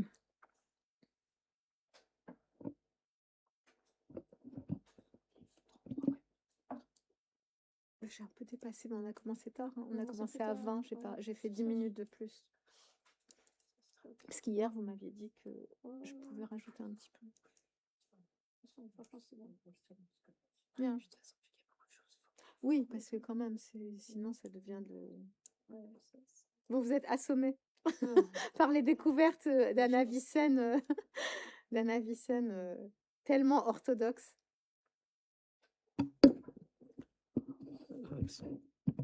أولا أجدد الشكر للأستاذة مريم السبتي وسي إسماعيل سي مريم لوسي تغدي عفوا سي أستاذة. لوسي وي بالأمس كنعتذر. بالأمس وأنا أقرأ عن ابن سينا والنشأة التي نشأ فيها. هناك إشكالية اليوم بدأت مع الإنصات للمحاضرة برزت أكثر، وهي هو نشأ في بيت إسماعيلي وهو بنفسه نفى أنه تأثر بالإسماعيلية، يعني يقول كان والدي وأخي إسماعيليا ولم أتأثر بهم. لكن هناك تقاطع بين بعض المفاهيم عند الإسماعيلية ومفاهيم عند ابن سينا.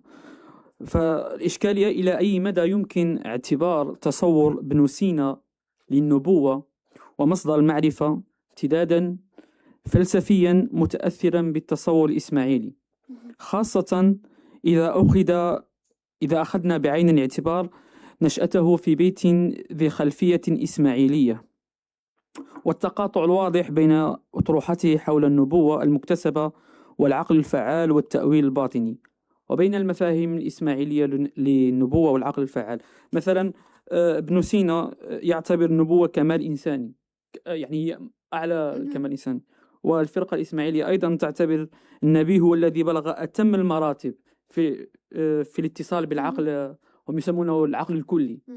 أيضا مصدر المعرفة ابن سينا يعتبره العقل الفعال، الإسماعيلية العقل الكلي.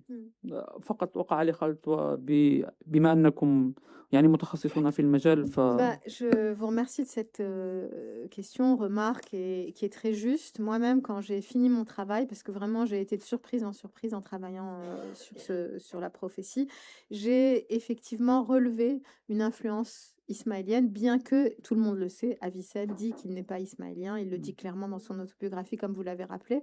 Mais il y a effectivement une dimension, et même pas seulement du prophète chez les Ismaéliens, mais de l'imam chez les Ismaéliens. C'est-à-dire que c'est cet homme parfait. Donc oui, il y a une influence dans sa conception de la prophétie. Effectivement, je suis tout à fait d'accord. Je crois que je l'ai même mis dans mon livre en note. Il y a une note où je précise effectivement qu'il y a une influence. Mais encore une fois, l'ismaélisme, il faut rappeler, à l'époque, c'est la doctrine absolument dominante. C'est-à-dire que c'est comme nous, aujourd'hui, sans le savoir, on est l'autre qui dit je fais de la. Sans savoir, on est un peu freudien, on est un peu ci, on est un peu. On a des doctrines marxistes, on draine des choses sans le savoir. De la même manière, je pense que l'ismaélisme à l'époque, surtout dans la région où vit Avicenne, c'est vraiment la doctrine absolument dominante. Je pense qu'il faut le croire, il n'y a pas de tsaqiya chez Avicenne. Je pense que quand il dit « je ne suis pas ismaélien », il n'est pas ismaélien. Mais il est nourri, et l'ismaélisme est vraiment la doctrine qui nourrit tout ce qu'il lit, tout ce qu'il entend, tout ce qu'il voit. Donc il charrie des choses, et effectivement, oui, je suis d'accord, Mais je continue, je pense qu'il n'est pas ismaélien. Voilà. C'est pas parce qu'il y a ou alors qu'il retrouve certaines intuitions, ça veut pas dire qu'il cache qu'il est ismaélien et qu'il le cache, je ne pense pas. Je pense pas, parce qu'il y a des choses où il s'oppose très clairement à l'ismaélisme, hein. Très, très clairement, sur l'âme notamment, sa doctrine, et s'oppose très clairement aux doctrines ismaéliennes sur beaucoup de choses. Voilà. Et même aujourd'hui, un chercheur marocain, d'ailleurs très brillant, qui vient de soutenir une thèse sur les attributs divins chez Avicenne, et j'espère qu'un jour il viendra ici, et il montre que dans sa conception théologique, il y a aussi des influences ismaéliennes. Donc oui, il y a des, je crois pas qu'il y ait une tsaqiya. Voilà, si c'est ce qui était derrière votre question, je sais pas, mais je ne pense pas qu'il y ait une tsaqiya chez Avicenne. Mais effectivement, là, je suis pleinement d'accord avec vous, et je l'ai relevé aussi. Merci. Oui.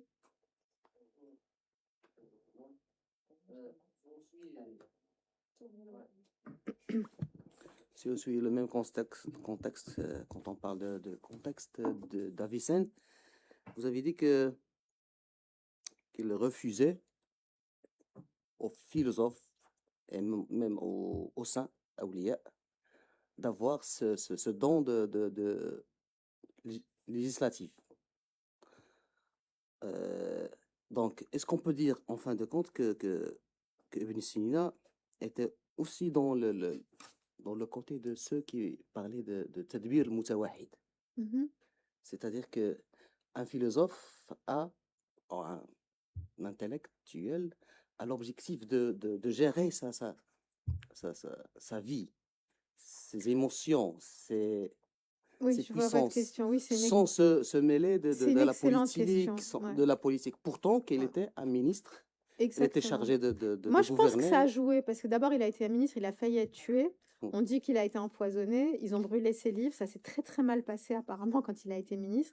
Et votre question, elle est très juste, parce que j'avais écrit il y a longtemps un article qui s'appelle « Quand le philosophe déserte la cité ». Et en fait, la position d'Avicenne, c'est celle qu'on retrouve chez Ibn Tufayl. C'est-à-dire que le philosophe, c'est à la fin, Ibn Tufayl, il quitte son île, il va dans la cité, et ça se passe super mal, et il revient dans sa solitude. Et en réalité, oui. Et je pense qu'Avicenne a joué un rôle très important dans le délitement de la philosophie politique en islam. Parce qu'avant, il y avait Farabi. Bon, il y a des gens qui pensent que Farabi... bon, moi, je pense que Farabi était quand même un penseur politique, mais ça se discute. Il y a des gens qui ne sont pas d'accord avec moi. Je vous donne mon avis à moi, et ma lecture à moi, disons plutôt, soyons plus philosophes. Et après Avicenne, le politique et l'éthique tombent dans le domaine religieux. D'ailleurs, il y a un très bon article d'un chercheur turc qui s'appelle, je ne sais plus quoi, Kaya, qui montre que dans la classification, Cüneyt Kaya, qui montre que dans la classification des sciences après Avicenne, l'éthique et le politique passent du côté des sciences religieuses. Parce que Avicenne, vous avez vraiment mis le doigt dessus, le philosophe abandonne la cité. Et c'est très néoplatonicien aussi. Moi, ce que j'ai montré dans mon livre, parce que évidemment, j'ai eu droit à des lectures. Ah, ben finalement, la chaléra revient, l'islam ne peut pas s'empêcher. Je dis pas du tout. Avicenne, il est néoplatonicien. Et le néoplatonisme qu'on trouve dans la Cité de Dieu de Saint-Augustin, c'est l'abandon du philosophe de la cité et le repli vers le salut de son âme, comme vous venez de le dire. C'est-à-dire, donc, c'est une lecture, c'est un choix philosophique et pas idéologique, religieux, etc. C'est purement donc c'est pas une incapacité de l'islam à parce que je l'ai entendu ça, j'y ai eu droit. Ah bon, même chez Avicenne. Donc c'est pas un choix religieux, c'est pas idéologique, c'est un choix purement philosophique. Le philosophe sauve son âme, il s'intéresse à ça. La cité, elle est aux mains de Dieu, en fait, c'est la cité de Dieu. Et c'est ce que le titre du livre de Saint-Augustin, c'est la cité de Dieu. Donc, il n'y a pas besoin d'être musulman. Enfin, je veux dire, vous voyez, parce que ici, on est au Maroc, ça va, mais en France, on doit passer sa vie à combattre des préjugés insupportables. Et bon, donc je me rends un peu agressif, excusez-moi, ça n'a rien à voir avec vous, c'est mes réflexes qui remontent. Mais donc, puisque vous, je sais exact, mais donc, c'est exactement ça.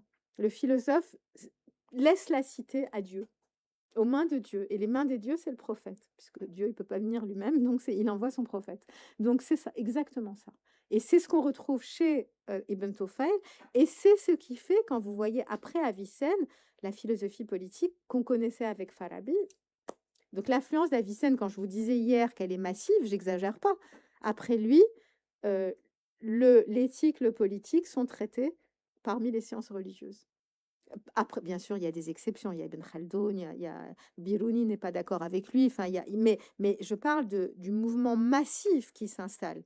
Parce que l'influence d'Avicenne, elle est massive, hein. Il y a même un auteur qui a parlé de pandémie avicénienne. Et c'est juste, il y a une pandémie avicénienne. Le monde s'avicénise. Mais pas dans le sens qu'on a dit hier de Jabri, qui tombe dans une mystique de bas quartier. C'est pas du tout ça. Mais là, pour ce qui est de la question éthique et politique, oui, il y a un changement majeur après Avicenne. Voilà. Mais comme vous l'avez très bien souligné, c'est un choix philosophique. Le philosophe s'occupe de lui-même, de son âme. La cité, c'est pas son travail. La cité, elle est aux mains elle est aux mains du prophète, elle est aux mains de Dieu. Et dans le livre 10, il cite le prophète Mohammed sallallahu alayhi wa sallam. Alors que pas dans les traités parce qu'ici, il parle de sharia, ici, il parle du prophète de l'islam. Alors que dans les traités de psychologie, c'est là les modalités psychologiques de la prophétie en général pour tous les prophètes. D'ailleurs, le prophète de l'islam, à part le Coran, il n'y a pas de miracle. Il n'a pas transformé quelque chose en autre chose. Donc, on voit bien qu'il parle, d'autres prophètes. Ah oui, oui, mais c'est Dieu qui l'a. C'est pas lui qui a. Enfin, c'est une question. Oui, oui, enfin, Hmm. Oui, oui, bien sûr, mais oui, oui, oui.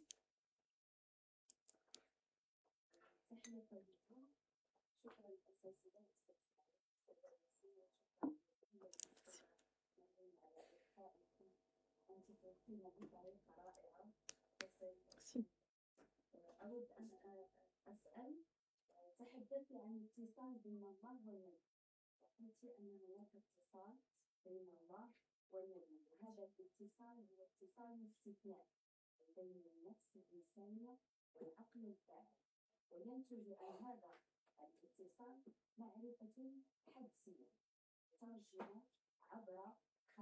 Mhm.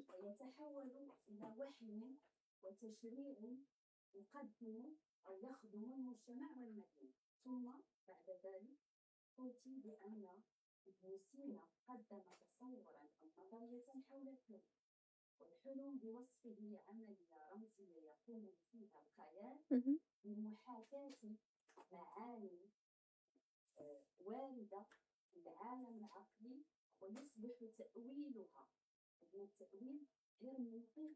Mhm.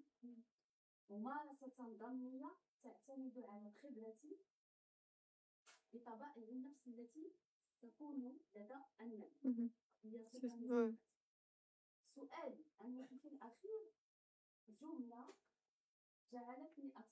Mhm.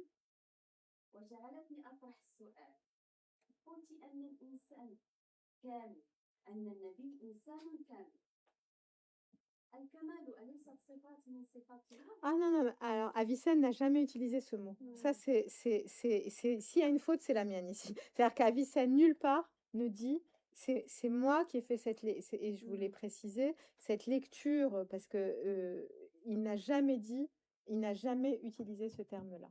Jamais. Voilà, donc rassurez-vous.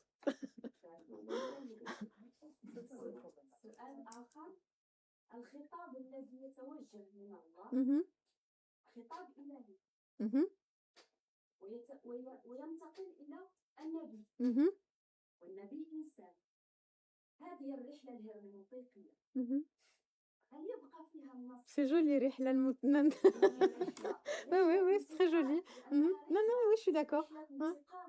Mhm, mhm, mhm, mhm.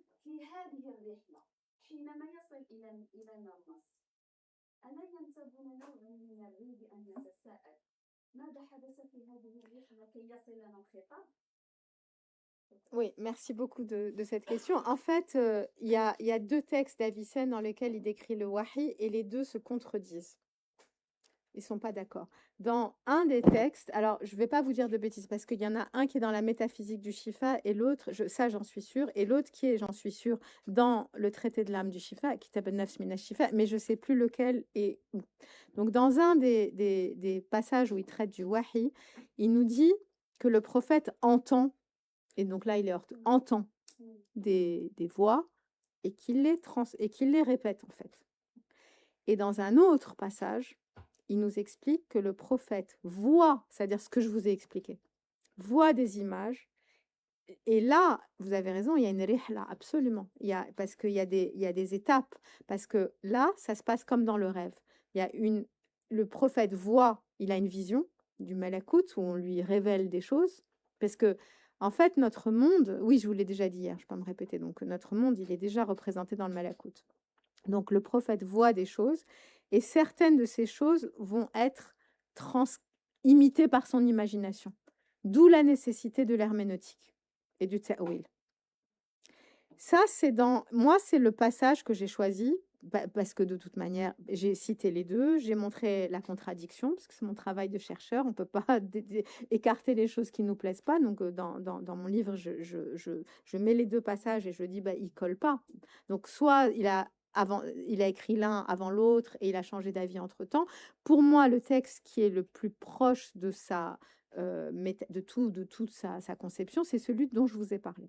Et là, effectivement, il y a un transfert, il y a une rihla entre une vision qui est transformée par autre chose, et là, il y a la nécessité du ta'wil.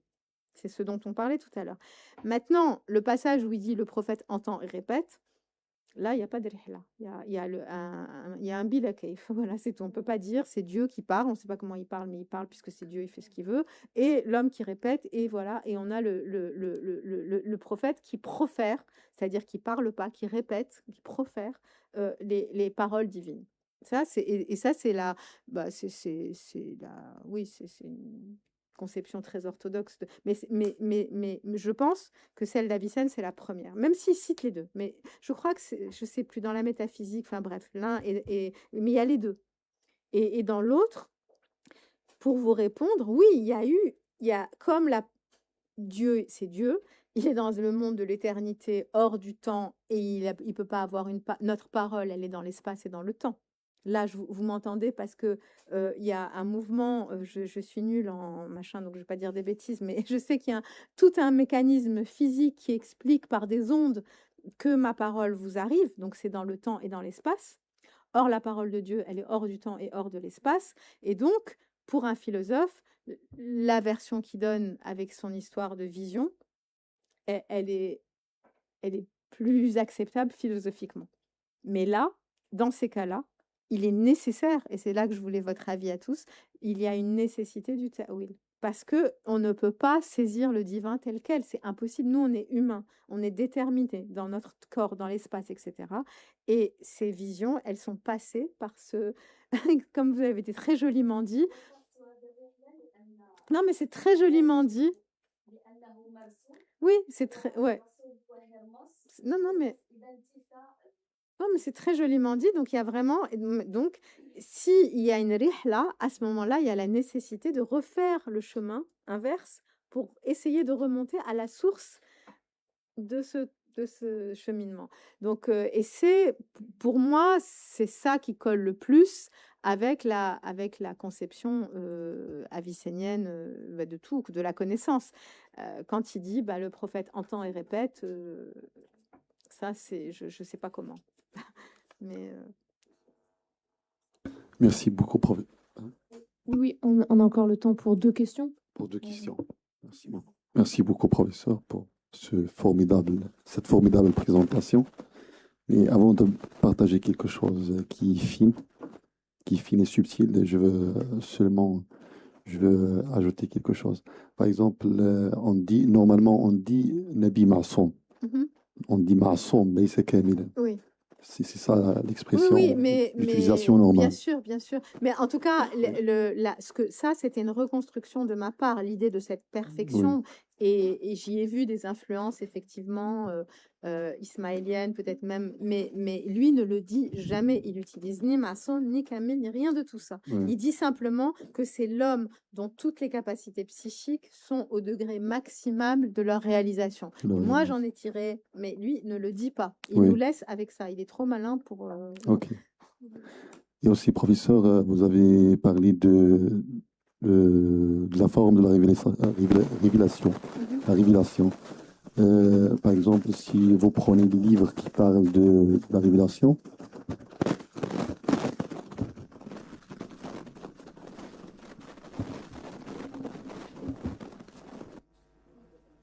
Ah,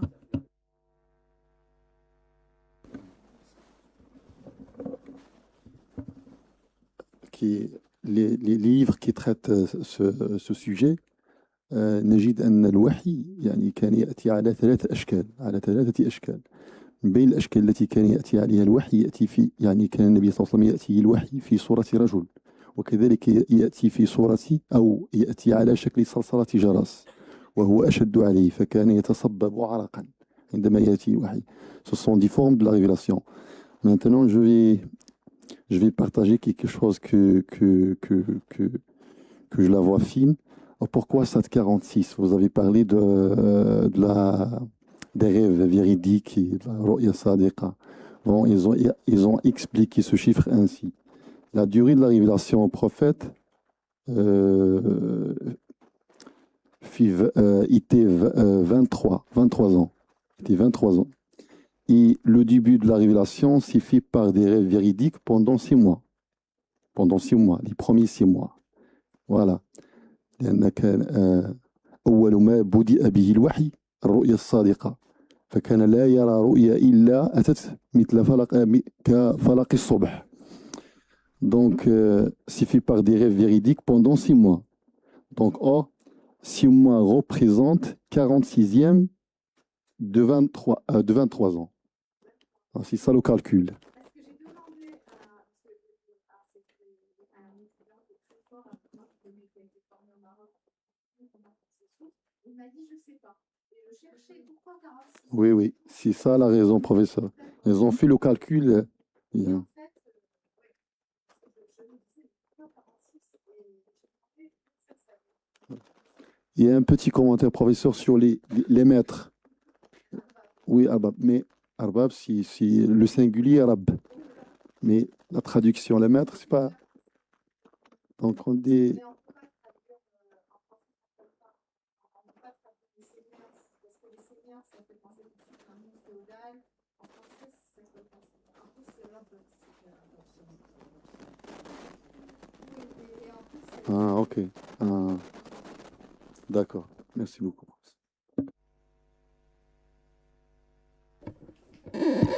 السلام عليكم ورحمة الله.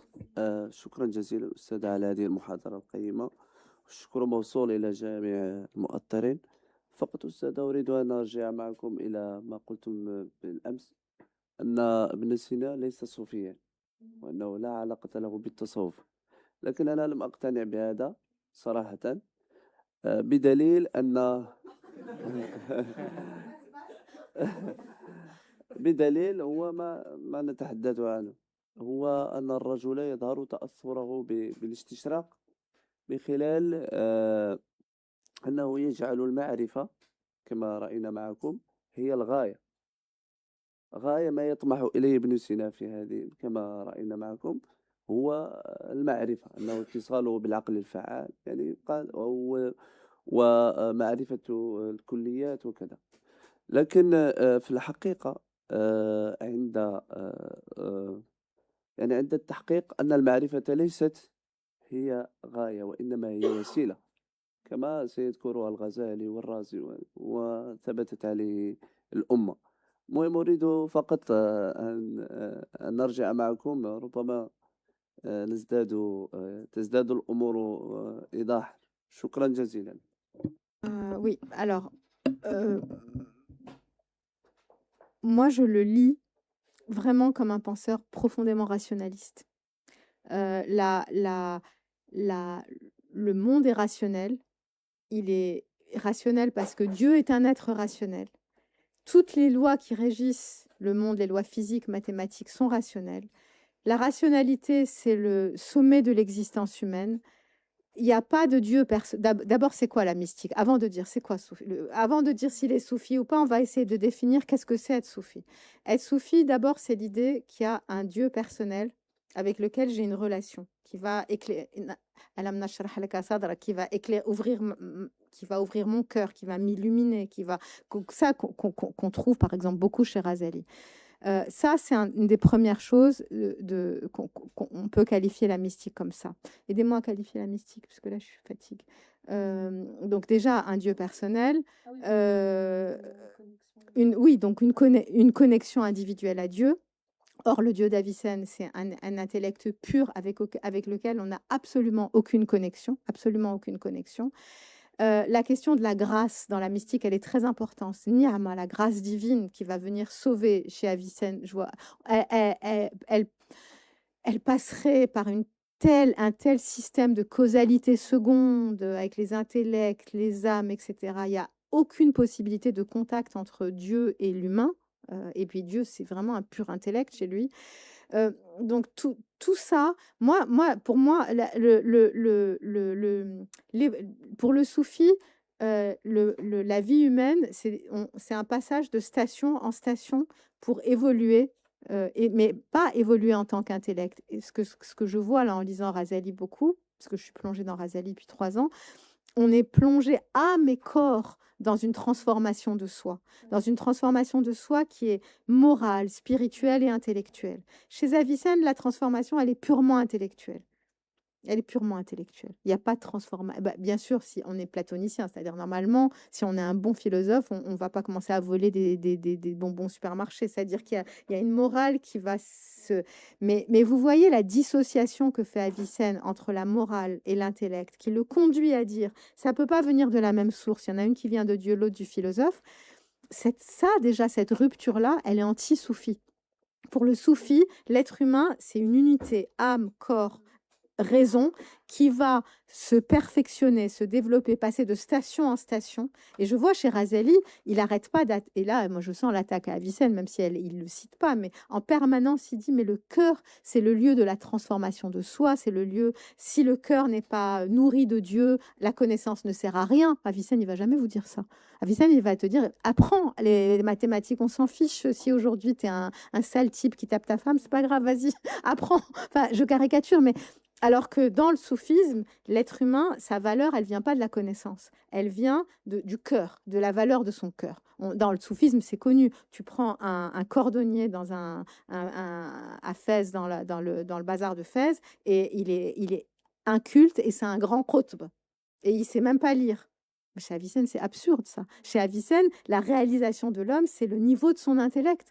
Tu lui dis, ce type, c'est un qutb, il ne sait pas lire, il va dire, qu'est-ce que tu veux que je te dise, moi, qu'il soit qutb, moi, ça m'intéresse. Enfin, donc, on a une rationalité, voilà, c'est la raison rationnelle, la raison dans sa pure rationalité. Le soufisme, c'est presque le contraire de ça. C'est souvent, vous voyez même surtout, vous voyez le soufisme marocain qu'on connaît tous, les grands maîtres, c'est des analphabètes. Ils sont en contact, ils ont le cœur éclairé par Dieu, ils savent pas lire, et vous leur donnez un traité de philosophie, ils comprennent pas. Pour Avicenne, la perfection de l'être humain, c'est de devenir un philosophe, quoi. Et là, il n'y a pas de connexion directe avec Dieu. Donc, toutes ces raisons, ce qui font le cœur, l'essence du soufisme, il n'y a pas de martaba, il n'y a pas des maqam, vous savez, on passe d'un l'un à l'autre. Tout ça, il n'y a pas chez Avicenne. Et on ne peut pas le coller, même à la fin des Isharat. Il a tout un passage sur le ma'rifa et sur les gnostiques. D'accord? Mais on voit bien que le gars, il classe. Il dit, voilà, un gnostique, c'est ci, c'est ça. Comme il dit, une plante, il y a telle catégorie de plantes, telle catégorie d'animal. Enfin, il classe. Et moi, en tout cas, ça fait 25 ans que je travaille sur lui, je ne vois pas. Je ne vois pas. J'aimerais, hein, moi, ça me plairait même, parce qu'il y a ça l'humaniserait un petit peu. Quand je lis Razali, oui, Razali, il est imbibé de soufisme. Razali, c'est chaque ligne, même de l'Ihya, même l'Ihya, c'est vraiment un texte, c'est un maître spirituel qui parle à ses disciples, qui dit, toi, voilà ce qu'il faut voir. Avicenne, il parle à des purs cerveaux. Il parle même, lisez son autobiographie, c'est comme me dit Goutas, c'est un CV. J'ai fait ci, j'ai appris ça. Il n'y a même pas d'humanité. Ça pourrait être un robot qui a écrit ce CV. Ça pourrait être ChatGPT qui l'a écrit. Tellement. Donc, pour moi, le soufisme, c'est vraiment. Moi, j'ai une vision. Je ne sais pas ce que vous pensez. Moi, j'ai une vision tout à fait positive du soufisme. Je pense que ça a éclairé l'islam et que c'est une des très belles choses que l'islam a apporté au monde. Donc, j'ai aucun problème avec ça. Mais je ne vois pas ça chez Avicenne. Pour ces raisons que je vous ai dit, c'est pas idéologique, c'est qu'il n'y a pas l'homme, il n'est pas. Et d'ailleurs, hier, je parlais de cette distinction radicale entre l'âme et le corps. Comment on fait un soufi avec ça? Le soufi, il purifie son corps pour que son cœur s'ouvre à Dieu. Il va faire le wudu, il va aller prier, il va aller à la Mecque, tout ça passe par le corps. Avicenne, le corps chez lui, c'est une monture, comme il dit. Elle m'accompagne en haut de la montagne. Quand je suis arrivée en haut de la montagne, je lui dis, allez, va-t'en. C'est pas soufi, ça. Et Razali, je vois dans Ihya, il n'arrête pas de dire ton corps doit être le reflet de ton cœur. C'est-à-dire, c'est ton corps qui exprime la vérité de ton cœur. Avicenne, c'est impensable, ça. Donc, pour toutes ces raisons, pour moi, c'est pas un soufi. Et si il y a par exemple là pour la prophétie, mais c'est parce que dans son époque, il y a des grands penseurs qui les a lus, que probablement, d'ailleurs on dit que c'est faux, on sait que c'est faux aujourd'hui, qu'il a rencontré Abu Sa'id ibn Abil Khair, mais apparemment cette rencontre est inventée. Il y a même une correspondance entre lui et Abu Sa'id ibn Abil Khair, aujourd'hui un chercheur iranien qui a montré que la correspondance, moi je pense qu'elle est d'Avicenne, mais qu'elle ne s'adresse pas à ce Abu Sa'id ibn Abil Khair, le mystique, mais à un autre. Donc honnêtement, moi, je ne vois autant chez Razali, oui, chez Farabi, chez Ibn Sina, chez le Kindi, je ne vois pas de mystique.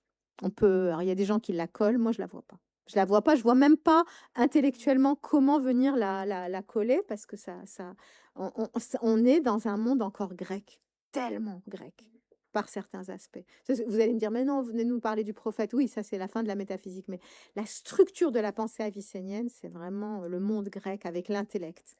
L'intellect. Et ça, c'est pas soufi l'intellect. Ouais, et c'est pour ça que c'est la conférence que je voulais vous faire, en fait, que j'avais prévu de vous faire. C'est pour ça que je considère qu'il est faux de dire, comme la recherche dominante aujourd'hui, que le qalb de Razali, c'est l'intellect d'Avicenne. C'est une lecture que je vais écrire bientôt dessus, mais ça, c'est quelque chose auquel je m'oppose fermement. Et c'était le sujet que je voulais traiter aujourd'hui. Voilà. Mais je pense que c'était bien de rester sur Avicenne parce que c'est difficile et ça vous a permis de mieux saisir plutôt que de passer voilà.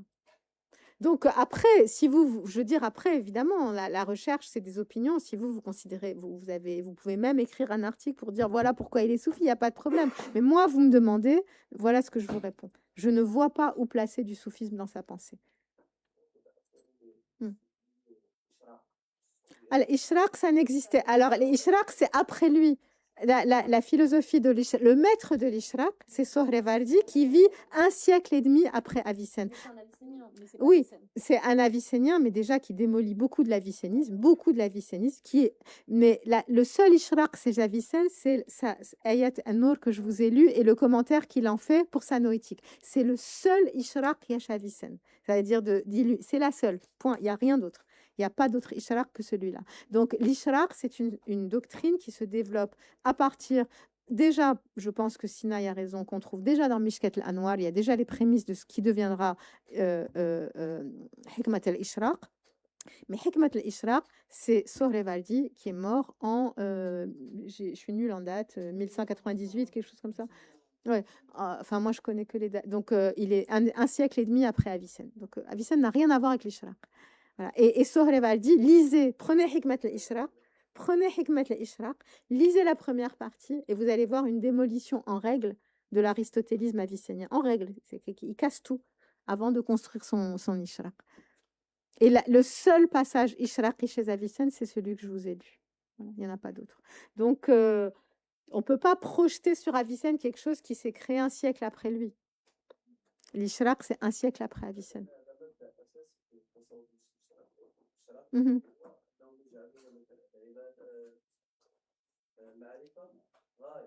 Mhm. Mhm. Mhm. Mhm.